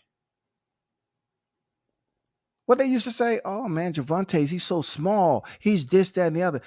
He's moving up from Mario Barrios. Is this a good decision for him? And then when I saw Mario, how tall he was standing in front of Tank, how much size he had, I said, this is going to be very, very interesting. Azteca is in the building heavy. And soon enough, he ended up getting stopped. For Rolly Romero, should we assume that he has boxing skills similar to that of Mario Barrios? Absolutely not. Are we to compare punching power from Barrios to Rolly Romero and think they are somewhat on the same level? Well, if you rewind and go back a little bit to one of the biggest robberies in Connecticut, you would see that he earned a bogus decision over Jackson Mariñez. Jackson Mariñez, let's not get Rolly Romero confused with Richard Comey. Rolly Romero obviously lost that fight. How many times did Jackson Mariñez hit the canvas? Okay? So we're talking about all this phantom power. Then you spin it forward and you go to Richard Comey. Richard Comey goes in there and stopped Jackson Mariñez in 6 rounds, I think. So coming back to Gervonta the Savage Davis, all this stuff he's doing in the gym, and he got this tan with RR on there. I like all the merch. I like all that shit, Rolly. I like all that shit. Real talk. I like all that shit. You know, RR, I like that. But Gervonta Davis is going to be someone that you've never felt in your boxing career. I've heard about you being in those dog pound sparring sessions. I can see it in you. You know how you cross face cats and you want to, be all doggy dog with it. I get it. I get that shit, Rolly. I've seen Gervonta spar too. I've seen Gervonta spar off the clock in an all-out war. I seen Gervonta in an all-out war, and he wasn't even in fight shape. So when I've seen him not in fight shape spar my guy Brian Norman the way he did, they had 2 different sparring sessions, all-out wars, off the clock. When I look at you, I'm saying to myself, first of all, you can't outbox Gervonta. And then now you're basing everything off power. So if you're going to go in there with those wide punches and you want to load up on Gervonta, you can never forget that Gervonta has very sound, disciplined defense. His defense complements what people are attempting to get away from with those hands. They're trying their best to slip on one of them power punches Gervonta has and then land their own. That's going to be Rolly's mentality. I know I can land one punch. If I land one punch, I know I can knock him out. Rolly Romero's going in there saying, you know what, Gervonta is a smaller fighter. I can bully this guy. I'm going to tell you, Gervonta a motherfucking savage, bro. If Rolly Romero feels like, and Rolly, I'm not going to take his strength away from him. Rolly has pop. He has strength. But if he believes for 1 second that he's going to step in there and it's just going to be a bully session, remember, when you're pushing forward, Rolly, on someone like Gervonta, remember he has some of the most lethal uppercuts in boxing. Not to mention, there's a certain type of power that he has in that TNT. So when you're pushing him up against the ropes and you have to pull your Edgar Berlanga out, when you have to set up to land your power shots, and once Gervonta Davis feels your body shifts, he already know what you're trying to land. You better be fully aware of Gervonta's uppercuts. You better be fully aware of those hooks, because with his height becomes his short reach. And when you have short reach like Gervonta Davis, it's more compact and get to the target quick. So you continue to play the piper and sing that song and dance and go out here and believing that you're just gonna run out there like Teofimo Lopez with reckless abandonment, and you're gonna show the world that you're gonna knock him out in 1 round. You go right ahead, big dog. You go right ahead, Rolly. I want to see that. Because Gervonta Davis, man, people look at who he is. They see him in person, think he's small. Dude is a savage, man. Brian Norman Jr. brought his savage out too. I was the only I was the only content creator in the building for both sparring sessions. No video. Look, we all could have been in a cemetery. It was so intense in there. Look, it was all bad, man. It was one way out, one way in. One way in, one way out. And you talking about like 35, 40 people up in there? You talking about a ring? You talking about a ring size that was, what was the ring size? That ring size had to be what, 15 feet, 16? Coach Mustafa don't have this. He got a full size regulation ring now, but that ring size was small, so you already know what it is.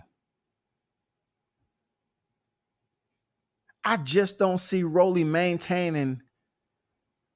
You know, Gervonta is not Jackson Mariñez, bro.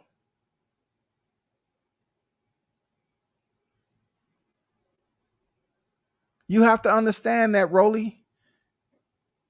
Jackson Mariñez didn't have the power to keep you honest, big dog. But Gervonta Davis is going to have the power. Not only that, I hope to God your team didn't look at Isaac Cruz fight. Isaac Cruz is shorter than you, and he has better boxing technique than you, and he didn't drop Gervonta. You're a taller fighter, which feeds into the dang destruction plan of Gervonta Davis. He loves taller fighters. That's what he's used to practicing for. You know what I'm saying? And training for taller fighters. So you're a bit more taller than he is. Ask Leo Santa Cruz how that shit worked out. Ask Yurkis Gamboa how it worked out. Ask Mario Barrios, because he was taller than Leo and freaking Gamboa. Ask him how it worked out, Rolly. And you saying you're going to knock out a man in one round? All because you feeling good? You done bulked up? Bro, this ain't 300.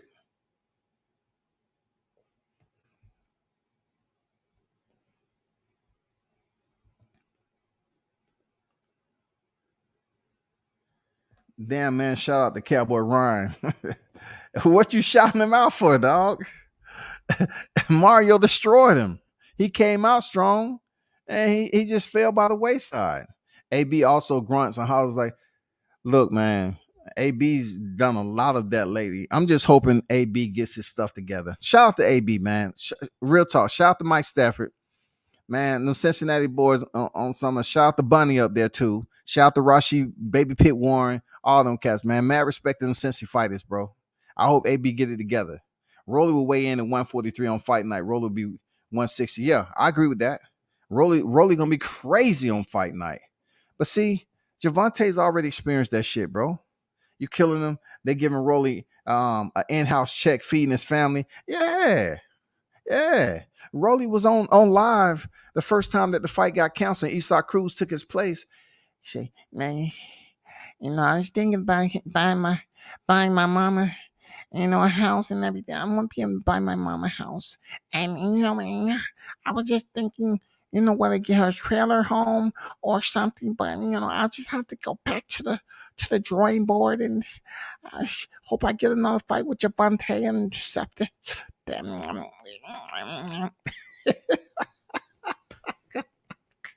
Goddamn Rolly, man. That's why Rolly won't give me another interview, dog. Rolly won't give me another interview, dog. God damn. That's all I want. I just want to buy her a little shed with wheels or something. That's all. But Gervonta, I'm going to knock him out in one round. One round. Man, come on. Let's see it, bro. Let's see that shit. Stop playing. Let's see them. Tank Davis win easy, barring some super unnatural occurrence like breaking both his hands. Yeah, breaking both his hands on Rolly. Look, one thing I will accredit Rolly Romero with, and it's this. I feel that he's not all there, right? So he has a sense of toughness that he was blessed with that people giggle about. The giggling comes into play just like, the fact that hearing him talk, I don't think he's a dumb person. I don't think he's a dummy. I just think it comes to certain situations where if Rolly, when he was younger, they was a Rolly. Man, we was talking about jumping off this 10-foot drop, but we wanted you to go first. You want to go first, Rolly? Sure, man. Show me where side, man. Yeah, that's right there, man. It's a creek right there. It's a 10-foot drop, man. Jump. Man, I don't know, man. I might break my leg, man. I want to box when I get older. Rolly went on and jumped out that motherfucker. Rolly has this eccentric type of toughness. I think we're gonna find out if he's really that guy. Is he that General Bob? A part of me feels like Rolly is the General Bob of boxing. You know who General Bob is. It's that half torso of a mannequin that you walk in damn near every gym, and people punch and kick and elbow the shit out of it. And General Bob never goes down. We're going to see what Rolly has, man. I don't believe in Rolly's punching power. Too wide and slow, telegraph special. We agree on that, man. We agree. Rolly have to load up. Like, shout out to Edgar, but the monster was at one point in time, he was leveled out with his wins and his knockouts. I get it, bro. Look, I get it. But all of us was saying, like, okay, when he runs into a boxer, this, that, and the other, what's going to happen? And sure enough, it started to play itself out. Because if he starts to take punishment in close, Edgar will slide that right leg back partially, and he'll set up to unload that right hand. He tried to stabilize, get his balance to land that right hand. And when he increases competition, Demond Nichols, he was able to knock him down, but he wasn't able to get him up out of there. Rolly definitely ain't. But for whatever reason, Tank hasn't been super special 135. Man, I'm telling y'all sleeping on Tank, man. Super special. He's a 3-weight champion, Mitch. Well, what's super special you looking for? For him to fight for a super title? That's a special? Because look, in the books, Mitch, it says he's a 3-weight champion. In the books, he's a 3-weight champion. Remember, Mitch, the Canelo Alvarez, his first title at 168 was Rocky Fielding for the WBA regular. So therefore, if you're going to sit up here and strike titles, we must identify the culprits who've already sit up there and took advantage of that WBA regular, bro. Jackson Mariñez boxed the shit out of Rolly. He did, bro. He did. Rolly doesn't have the defense to avoid that left uppercut all night. Man, it's a lot that he don't have the defense to avoid. But I'm just curious, for one, is Gervonta Hand 100%? You know what I'm saying? Is it 100%? How badly hurt or damaged was his hand? I hope it's all well. And also, I'm just curious to know which fighter will break down quicker than the other. Like, does Gervonta have enough power to break Rolly down and slow him down early? You know what I'm saying? Does he? Because a lot is going to go down in the first 3 or 4 rounds. I don't believe Rolly's going to stop him in the first at all. I think that's just bogus information to hype up the fight. But with the way Rolly's mentality is and how he just gives you that present pressure, and he really don't have good defense, we might see Floyd and goddamn Arturo Gatti all over again, bro. This might just be one of those fights where Rolly can take the punches initially and just keep getting lit up, dog. I think so. I just think he's going to be in there in a furnace, man. And he'll be like, God damn it, man. It's burning me, man. These punches are hot. Yeah, because he's coming in hot, man. You don't have no defense. You're taking these motherfuckers and they exploding right there in front of you. Impersonation on point. Shit, that's Rolly, dog. Cowboy Ryan Carr would have finished Barrios' fight if that headbutt. Stop, man. Stop it, Mitch. I was there, bro. No, stop that, man. He was getting his ass beat one way or the other. It wasn't causing no headbutt. Stop him. I was there. Bubble boxing. Rolly ain't shit. But when he told Fight Hype he was Devin's biological father, I busted out laughing. Shit came out of nowhere. One thing I don't do as a man, bro, I don't talk about how another man looks. You know what I'm saying? Because I don't care. When these dudes be talking about how cats look, then I kind of look at you different, like, man, why are you even worried, man? There's plenty of women out here that God created. You know, spend time looking at them, man, and critique them. You know, go to IG. You know, I hear Rolly always talking about how Devin looks and shit. Like, are you dating a man? No, you're not. So why are you worrying about how he looks, bro? Because a lot of people can sit up here and look at you and say, you know what? There's a lot of genuine goofiness in this dude. Genuine, sincere goofiness. Tank speed, precision, and movement would be too much, and he's proven his back foot game is solid as well. That back foot game is just ugh. I know somebody's having a conversation on the Facebook group, and they say that black fighters, they really, you know, when it's time for them to actually get into a dog fight, they always boxing off the back foot. You know what I'm saying? And I say, well, that doesn't go for all black fighters, first of all.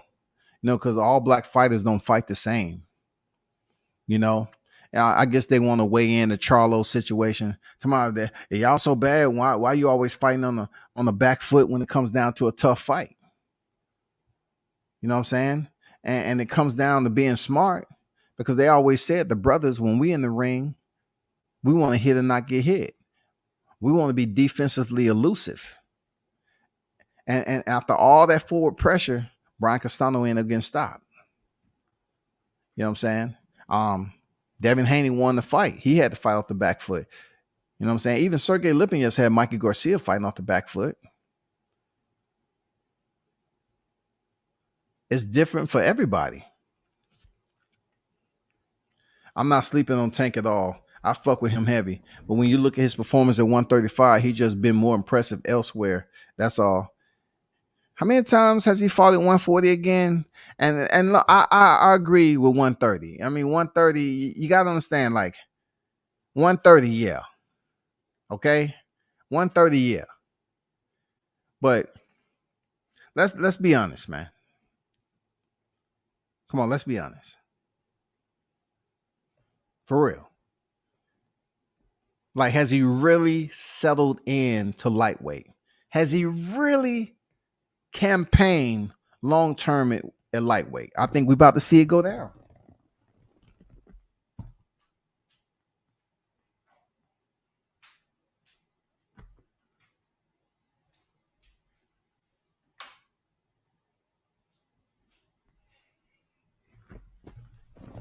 Called Truth Be Told. He said that's the division he want to campaign at. Truth be told, shawty. Truth be told, if they trying to keep Shakur Stevenson become undisputed at 130, truth be told, he might be up there scaling out at 135, dog. It may not be permanent, but goddamn it, it's pending. If Rolly feels defeat, I see Rolly getting DQ'd from elbows and nut shot. See, that's a man who's up here thinking. Absolutely. Talking about that dog pound type of mentality I spoke on. That's foreseeable, people. That's foreseeable. Him getting DQ'd over elbows and low blows. Absolutely. Because that's when Rolly's lack of common sense comes into play. That's when his goofiness comes into play. That's when he just do the shit that they wanted him to be first. Slide down the sliding board backwards, Rolly. Go ahead, man. You can do it. Go down and slide backwards, man. But it's gravel down there. It's gravel. I know it's gravel. That's why we asked you to do it. You can do it, right? You're tough. Slide down that motherfucker backwards. Just do a flip at the end of that motherfucker. Land on your feet. You sure I might get hurt, man? You sure? I don't want to get hurt. I'm trying to be a boxer later on in life. Tank has only fought twice at lightweight. Gamble and Cruz. No, what I'm saying is Gamble, Gervonta Davis has made the commitment to say, this is the vision I want to campaign at. You know what I'm saying? Expect at least one takedown from Rolly. I look at it this way, Andrew. Did he take Jackson Mariñez down, though? Did he take Jackson Mariñez down? He cross-faced him a hell of a lot. He threw some, elbows in there, but was he taking Jackson Mariñez down? I'm not sure. I didn't see him go for Jackson Mariñez like that, bro. Ben Israel say Bruce Gas, Boxing Jazz, and more. But we'll see how that play out, man. We're definitely looking forward to that fight. I'm not going to be in the building for that. It's a long story. I'm not going to be in the building for that. Nah, I'm done. I'm not for that fight. As much as I would want to, nah. I'm just gonna plead the fifth on that. Let's talk about Terrence Crawford and the situation that's going on with him being on the Porter podcast. Terrence Crawford was in the building pretty much like Zorro. You know what I'm saying? They never knew when he's in the proximity. So they had Terrence Crawford drop through, and Porter was pretty much, he asked him about, would you fight him in Texas? And Crawford, without any hesitation, he said no. He said it has to be a neutral. So, the Spencer Holics, they can put it down on the counter, and however you slam it, be careful. I don't want you to spill your drink. But the Spencer Holics, they understand that that's not going to go down in Texas, bro. That's just not going down in Texas. He said it needs to be neutral. It needs to be in Vegas. So pretty much expect that fight to be in Vegas. All right. I remember hearing people talking about Terrence going to have to stand on all the disrespect. Listen, bro. Did you not see what Ennis people was doing? It took me back to the animated, the Lion King and shit. When them hyenas come up there and they laughing and they doing their little shit. That's just like a whole pack of hyenas that surrounded, Errol Spence and his two people that was with him in Carson, California. It was a Ennis team member right behind Errol Spence. They didn't do anything. So for you to say that he needs to have the fight in Texas and Terrence Crawford needs to stand on all the disrespect. Well, what exactly is going on when, the Spencer Holics are up here talking about personal shit when it comes to Bo Mack and his and Terrence Crawford family and all that other shit? My people, the fight hasn't even been signed yet. But what I do know is there's a rift that's always going to be on YTC with these fragile-minded individuals that get all sensitive and emotional. They'll talk all the shit amongst their company. Everybody's on the same shit of music, right? We all talking about Spence on here, right? All right, cool. So they'll get all in deep conversation, feel good. Yeah, they'll start talking that Bud Crawford rhetoric, derogatory shit, obscenities, and start talking the same, hey, he should take this amount of money. Are y'all still talking about how much money this man should take? Because just several months ago, y'all was up here talking about what he rate. And then your master, he gets on Brian Custer Last Stand podcast and say, I was just joking. Now y'all got to switch it up and say, hey, if it's a 50-50 fight, then why don't Bud stay in the country? Stop it. Y'all are confusing yourselves. You was just up here bragging and goddamn going all off the rails about Terrence Crawford leaving Top Rank. He should come over to PBC, right? That's what you were saying. I got to get my blood, the blood boxing when he say, that's what y'all was talking about, right? Right? You suckers, right? Y'all niggas was talking about that shit. You soft ass aerospace sections. You know what I'm saying? Y'all was over there talking about that. How he fucked up. Now he want to sue Bob because he didn't get the Errol Spence You know, how he didn't have his business in order, how he moving funny. Look, when I see cats in person, they say, you know, why your boy moving funny? I already know who they talking about. I say, dude, why the fuck you worrying about how the dude moving? I don't worry about that. I have no play in the game on how Bud Crawford is moving. None, bro. Don't ask me why he moving. All I was hearing is he should come over to the PBC. And then I said, okay, let me see the back end. Let me hear the back end now. Let me hear the back end of this shit. He should come over to the PBC and then Jamel Charlo come out. Well, he shouldn't be talking about me. What he should do is just come over here, take less money, be the challenger, sit down, shut up. And I said to myself, damn, this sounds like some the Django shit. Real talk. This sounds like some slave plantation mentality going on. Shut up, take less money, humble yourself. It took me back to when they told LeBron just to shut up and dribble. I said, what the fuck is going on, dog? So now, look, check this out. They were saying he should just lay himself at the mercy of PBC's front door, right? I'm saying to myself, so I done heard all these secret meetings on how they just got all this money and all the fighters are paid handsomely and they feeling good over there at PBC. And then all of a sudden, when Crawford's finished, stopping Sean Porter, and now we're pretty much focused on one of the biggest fighters 2022. In between that calendar window, we found out. Y'all remember? We found out that there was private backdoor negotiations going on for Canelo Alvarez when we should have been entirely focused on how we're going to make the fight between Crawford Spence. Wow.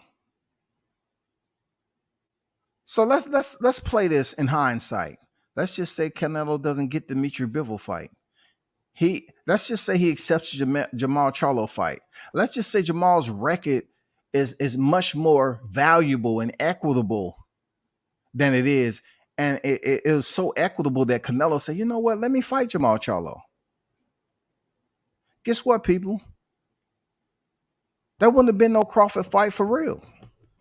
Because if he would have signed a 2-fight deal, because they had to come back, you know what I'm saying? He scooped in there and grabbed that bag with Caleb Plant.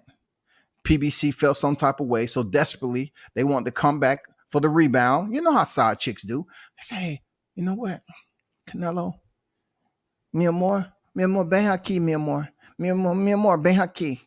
Ven aquí. We want to apologize. We want to offer you another deal, 2-fight deal, $100 million. And Canelo people probably raised their eyebrow. Say, see, $100 million? Yes, payday. They say this is what we want to do. We want to sacrifice Charlo first. All right. Oh, you mean sacrifice? We know you're gonna win that fight. Okay. And then we got even more juicier sacrifice on the back end. We're gonna sacrifice Errol Spence Jr. for $55 million. So we're gonna give you 10 extra million for Errol Spence to move up 3 weight divisions and get canceled. 3, Canelo. Come on, man. Accept the money. Now, you're trying to tell me they offered this deal, and all of a sudden, we're trying to search our closet over at PBC? We're trying to start a GoFundMe. We're trying to sit out here and find investors to support and pay for this fight, bro? You're trying to tell me just because you want to take what the allocated seats were, all right? what the allocated seats were for Errol Spence numbers and Terrence Crawford numbers. And then we want to do all this specifics and complex type of unique, dynamic, mathematical rhythm and put them all together and say, listen, if we combine these numbers together for both fighters, really, it doesn't exceed 30 million. All right. So you split 30 million into two, divided by two, that's 15 million per. Now we can break it down even more and say, well, Terrence Crawford, he hasn't really made that per fight because he's a lower ticket seller. And then Errol Spence, he's a higher ticket seller, but he hasn't been paid 15 million. So therefore, both fighters will have to take a pay cut if they want to conjoin inside the ring to take this big fight. We're debating over something that's around 10 to 15 million, 20 million, when Tom Brown just put it out to the media and said that they were offering a 2-fight deal worth 100 mics. Let me get back to the super chat, bro. Come on, man. Stop that shit.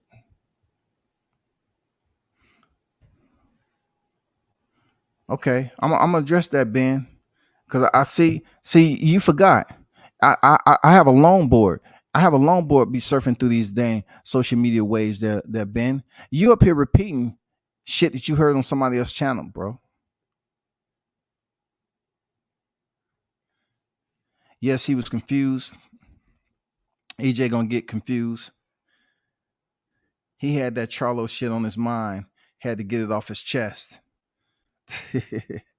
EJ gonna have him real confused. Velocity cuts. Ben, there's time to go fishing. Today, tomorrow, and forever. Hey, talk your shit, Velocity. Hey, talk your shit, man. He say, man, I gotta post that up there, man. That was pretty slick, man. You know, that was pretty slick. You know, he used your own rhythm and flow against you, Ben. He say, time to go fishing. Today, tomorrow, and forever, dog. Shit. Andrew say, Bud gonna beat the Bash brothers and kick them out of Texas. Listen, this is what I respect about how cats move. You know, not every cat is cut from that cloth where you saying, you know what, that shit is not tampon soft. They ain't going out here soaking up other brothers' perspiration. They cut from a different cloth, man. Leadership is everything. Someone who's willing to stand on their own 2 feet and move as such. That's what's important. But as we know it, the Spencerholics all flop together, bro. You know what I'm saying? They all flock together. All you hear is a flock of sheep, and they saying the same thing. That's all you hear. It's easy. They want to push the narrative and make it about money now. No, you can't do that, bro. You can't make it about money. You can't make it about money because when you're talking about who has the wheel, y'all was saying PBC had the wheel. So if they was the driving force behind this negotiation, right? Why all of a sudden you trying to look in the back seat and say, Bud, I ain't know you was back there. Hey, man, damn. Man, we up here been talking about this money all the time. And you've been right there, man. We didn't come on, stop this shit, bro. PBC been the driving force of this. Y'all talk about Al. I get it. But how all of a sudden the contract hasn't been delivered? We up there checking all the post office. We up here ripping open mail that's not ours because somehow, some way, word got out that the contract was somewhere out in the mail system. No, that turned out to be false. Where's the contract if Errol Spence did all the heavy lifting? All of a sudden, he lift all those belts, but he can't lift the freaking contract to put it in the mail or to send a courier over there to Team Crawford and say, listen, this is the preamble, the preliminaries of the contract. We just want to send this term sheet and these documents over for you and your legal team to look over. And, you know, just take your time. Don't take too much time, but get back with us. Nothing, bro. And every time they hear me say, you know, the Spencerholics and group them all together, man, they just get more angry at me, dog. They want to call me Scotty, bro. They want to call me. They don't want to call me WCS, which is cool, bro.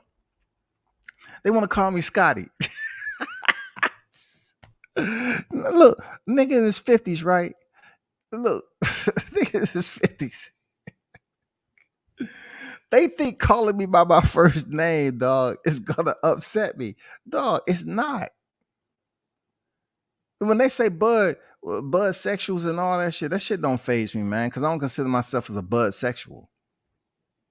But it seems like all I gotta do is just, shoot that one arrow up in there with that venom on the tip of it. And once it come down, it has mass casualties, man, when it comes to the Spencerholics. That's all I'm saying. Like, where's the freaking contractual consign? Like, where is the pen, the paper? Where is some type of template that we can get this process rolling? We tired of talking about the same shit, bro. I don't want to hear shit about Gamboa no more. I don't want to hear nothing about no numbers. Y'all said all the heavy lifting. Why can't you lift your ass and bring a contract? Send a Uber, send a courier somewhere over there to drop them damn contract off, so we can revise that and send it back.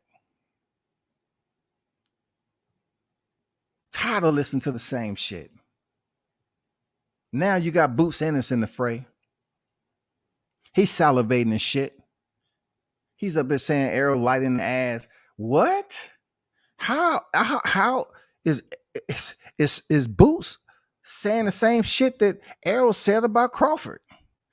When Errol was supposed to be this guy who was stopping Broner and giving Floyd such a hard time, he was saying that Crawford was light in the ass. You see how shit come in rotation?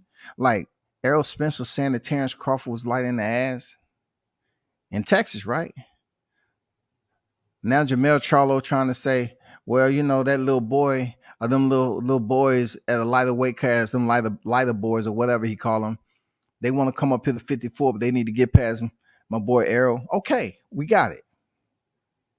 But know this. The gauntlet has been laid out. He said that after he go in there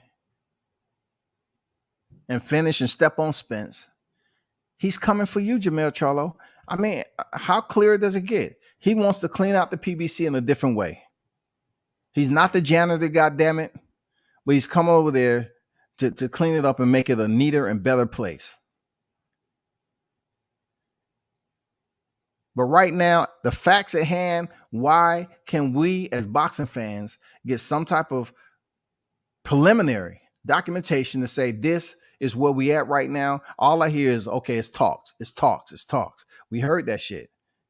So much to the point where we have to listen to the Spencerholics go back and talk about Gamboa. Not to mention Gamboa was an Olympian, right? Gamboa was considered that hitter back in the day. They don't give Gamboa no credit as him being that hitter.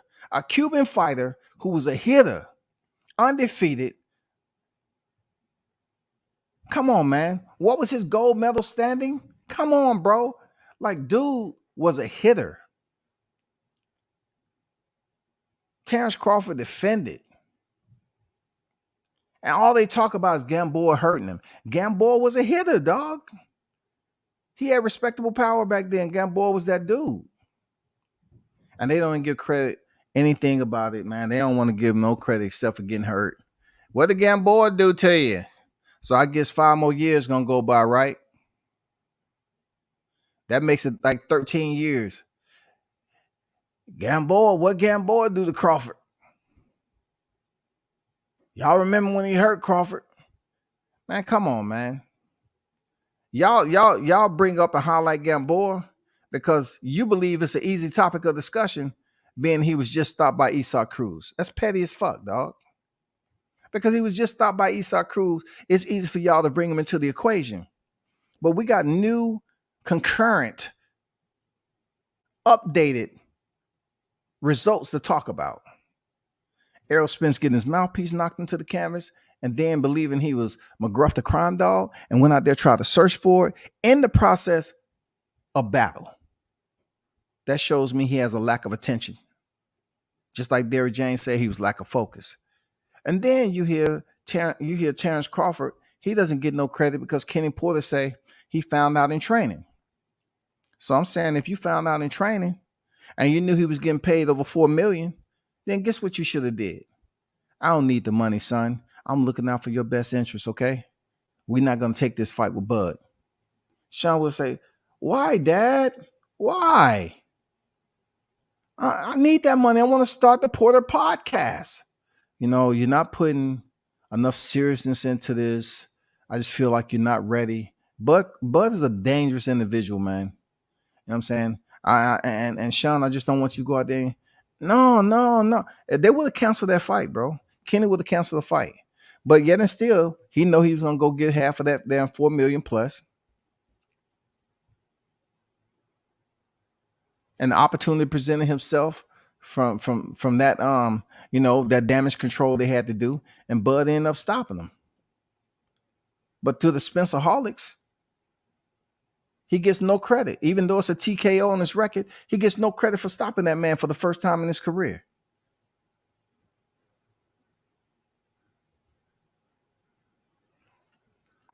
What's wild about this whole situation? I really hope I really hope we don't get like 2 months doesn't expire and we still don't hear anything about this fight. Because either way, wherever it's at, whoever's planning this, they have to make sure they allocate the proper amount of seats. And what I mean by that is they have to ensure that regardless of what both fighters have done as far as ticket sales, they have to somewhat fluff those numbers. You know what I'm saying? They have to fluff those numbers in wake of one of the biggest fights in boxing. So you're gonna have to put those minds together and say, you know what, both of these fighters together have did this. I think we should set the allocation at this right here. And I'm pretty sure it can sell out. They're gonna have to go off the strength of making that decision to make sure they allocate enough seats to make some money, some good money on the back end.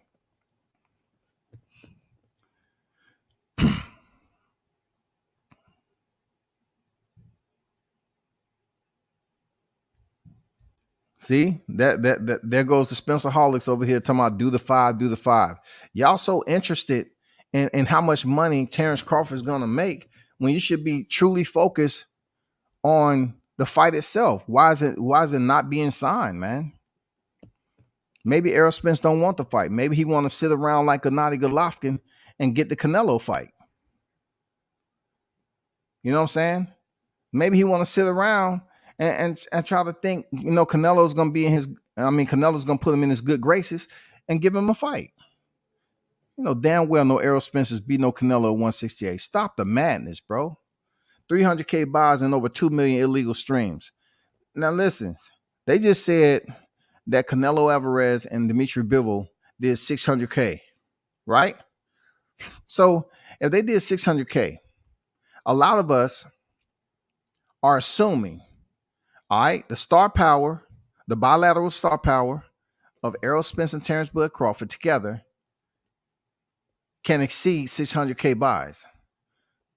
Some are believing that it can somewhat reach the peak of 1 million, even with the illegal streams and all that. Why? Because right now, the maturation process of this coming to fruition is somewhat like the perfect window of opportunity. Both of them are coming out with stoppages. All the belts are in ownership. You know what I'm saying? There's no other participants to step in. Errol Spence has 3, the WBC, WBA, and the IBF. And Terrence Bud Crawford has the WBO. Everything is where it should be. All we need now is the details on where this fight's going to take place, the calendar date. I don't need to know about the purse. I don't want to know about that shit. Because Terrence Crawford, when it all boils down to it, he has the opportunity to go in there and scoop up a second division is undisputed. That speaks for itself. I don't care what money he's making. I'm not walking around here holding his pocket lining like the Spencer Holics. I'm not walking around here holding his pocket line. Oh, you going right? Okay, I'm going right too. You going left? Okay, I'm going left. Just let me know. I'm here for you. Do you need a massage? No, we ain't doing that, dog. That's 40 million of PPV alone, not including a packed out venue. And Vegas tickets are the most expensive for some reason. These stuff as suits don't believe. I think they're gonna believe in this fight, man. I think they're gonna believe in this fight for real. More like 8 million illegal streams. The streaming services with all these people that's supposed to be, high end tech guys, they still can't stop all the other high end tech guys. You know what I'm saying? It's too many components and devices and apps and software. Software is a killer. Software seems so humble and like it's innocuous, but really it's a deleterious type word. Software controls and manipulates a lot of shit that's on the technology side of the house today. You know what I'm saying? It controls a lot of shit because you can configure that. I mean, you talking about a dude that was in IT. More like 8 million. King Mitch, 1 million bet. 1 million bet. Shit. But man, that's where we at with it, man. I don't want to go too far in depth on information. It's a hot grease summer. You know what I'm saying? Stand by for the Hot Grease Chronicles. I got to keep that popping out because I have to always address what's obvious out here in these YouTube alleyways. You know what I'm saying? Don't believe what you hear on all the scientific discoveries on what's going on with this fight with Crawford Spence and everything else, man. Just look at it like the fight haven't been made. We're still waiting. Then when the fight finally get made, I know somebody. Look, I'm saying it first. I know somebody gonna drop some bogus ass numbers. Breaking. I don't want to hear no breaking shit. Wow. Air quotes. Why? Spence to get this, Bud to get that. Who cares? Who's going to have their hand raised at the end of the day? That's all I want to hear. All the narratives about, this person saying this, and man, that shit is becoming playground. It's been playground banter for quite some time. And then we're in the big boy leagues right now. We're trying to find out what the venue's going to be like. When the fight's going to be, where the venue's going to be at. Give a fuck about no money. The titles are on the line. The welterweight under belt era. That's what we care about. Y'all sitting up here yelling and screaming about the same shit on butts in the seats and numbers and what Crawford should get. Damn. Spencer not even sending y'all a Hallmark card. He ain't inviting you over. Hey, man, you like horses? Yeah, thank you, Spence. Go shovel that shit out back there. All right, I'm going to give you a bucket. Go shovel that shit. But we can't let that shit stay down. We're going to put it all in the bucket. We're going to go out there and take it to the field for fertilizer. All right, don't hop on that horse. All right, I'm telling you. All right, Spence. Thanks, man. I feel honored. Do you have a mask? No, I don't have no mask, man. Goddamn, go out there and shovel that shit. Ask for no goddamn mask. Go shovel that horse shit. And so we're going to take it out to the pasture later. Okay, your sire. Okay, sire. Man, that's where we at with it, man. I hope it does all the sales. And Ben, I wasn't watching pockets yesterday, man. Every now and then I might talk about numbers to reference something else that I heard on the YTC. I don't pocket watch, man. Dude, stop. Man, bro, I don't care. When people start talking about what the tickets were sold over here for Crawford, what Spence, and both of them, this, that, and the other, combining them together, they're going to have to come up with a suitable number and how many allocated tickets they're going to put and all that shit. And then they have to figure it all out, what venue and what can sell. And then they'll come up with some dumb shit, right? This when Ben started cheesing. Well, I think the fight, since Errol Spencer did, great numbers in Texas, I think Bud Crawford should come into Texas because he didn't come to the fight that time. You know what I'm saying? Errol Spencer was calling him to show up to the fight. He didn't show up to the fight. So he owe Errol one. I think the fight should be in Texas. Man, get the fuck out of here. Ain't nobody trying to see that fight in Texas. We ain't trying to see one of the biggest fights in boxing history go down as one of the biggest. Look, when the referee get changed and good old Lawrence Cole come back in, we ain't trying to see no motherfucking one of the biggest sabotages in boxing history goes down with Spence Crawford. Referee Lawrence Cole stops the fight all because of a headbutt, and Terrence Crawford was cut by his ear. He was cut by his ear, y'all. Hey, doctor, I know this is the 5th time I'm asking you in the second round to look at this cut, but do you think we told you last time, Lawrence, that the cut is not impairing his vision, bro? Why you keep bringing Crawford back over here to take a look at the cut near his ear? I just wanted to check. I just wanted to check. All right, let's go back to fight. Stop. I know I said fight, but stop. Hey, come with me, Crawford. Doctor, you want to take a look at his ear again? God damn it. I'm telling you, bro. I'm telling you, man. I'm telling you, bro. They're going to try anything and everything, man. That fight cannot be in Texas, bro. That fight cannot be in Texas, man. It's not deserving to be in Texas, man. Just because you think, Spence done invited 2 Garcias to the party. You know what I'm saying? He invited 2 Garcias and a Ugas. He done did incredible numbers. Stop that, y'all. Don't nobody want to see this fight in Texas. That wouldn't be fair, people. Hey, Ben, you can say what you want, but at the end of the day, man, you know that your boy Errol Spencer signed the PBC, and we all understand, the real ones understand, that PBC tried to broker a backdoor deal, and they didn't even care about the fans. They was trying to broker a grandiose deal so they can come out and announce it and say, guess what we've been able to do? We finally closed on this 2-fight deal worth $100 million, one of the biggest fights in boxing. We have Jamal Charlo. He is the first initial sacrificial lamb. And then bringing in the rear as a dessert, we have Errol Spence Jr. going up 3 weight divisions to get canceled by Canelo. Man, come on, dog.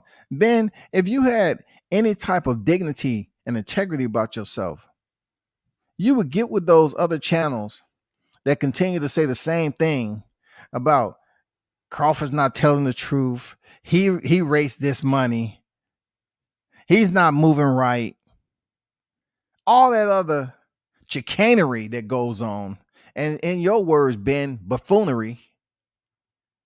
You hear all the buffoonery, bro, and you're not stepping up and saying, you know what, why don't we have one spokesperson to go up to Texas and knock on, DJ's gym and talk some sense in the Errol Spence. Say, you know what, I'm Ben Israel on behalf of the YTC. I'm just coming up here, first of all, to just tell you I'm a fan. You know what I'm saying? When I say I'm a fan, this Ben Israel. When I say I'm a fan, I'm a stan. You know what Eminem was talking about? That's me. I'm stan, dog. But back to business. I just want to make sure that you understand there's a lot of people want this fight to happen. And I'm here on behalf of the Spencerholics to see what can we do on the YTC to make this fight happen. What do you think Errol Spence rate? Were you just joking around with Brian Custer? Or are you still going to try to give him 70-30, 80-20? What? I need some type of information, whether it's bogus or not, to take back to the YTC so I can put it out there in that current. Let's put it downstream, goddammit. What can I tell him, Spence?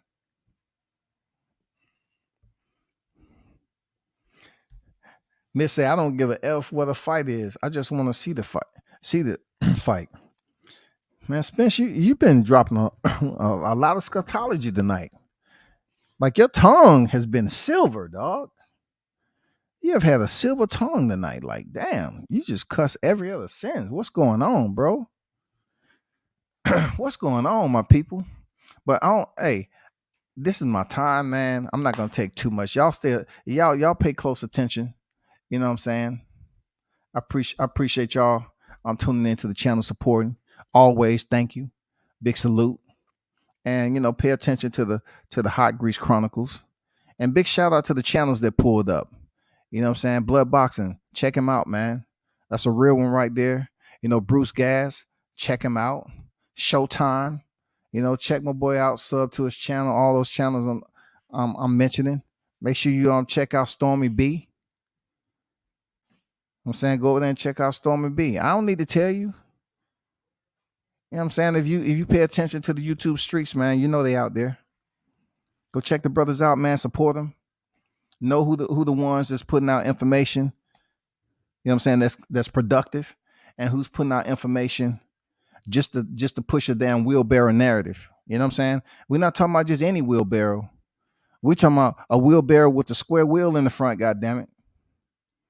You know what I'm saying? That's what type of wheelbarrow I'm talking about. Till next time, man. Y'all turn up.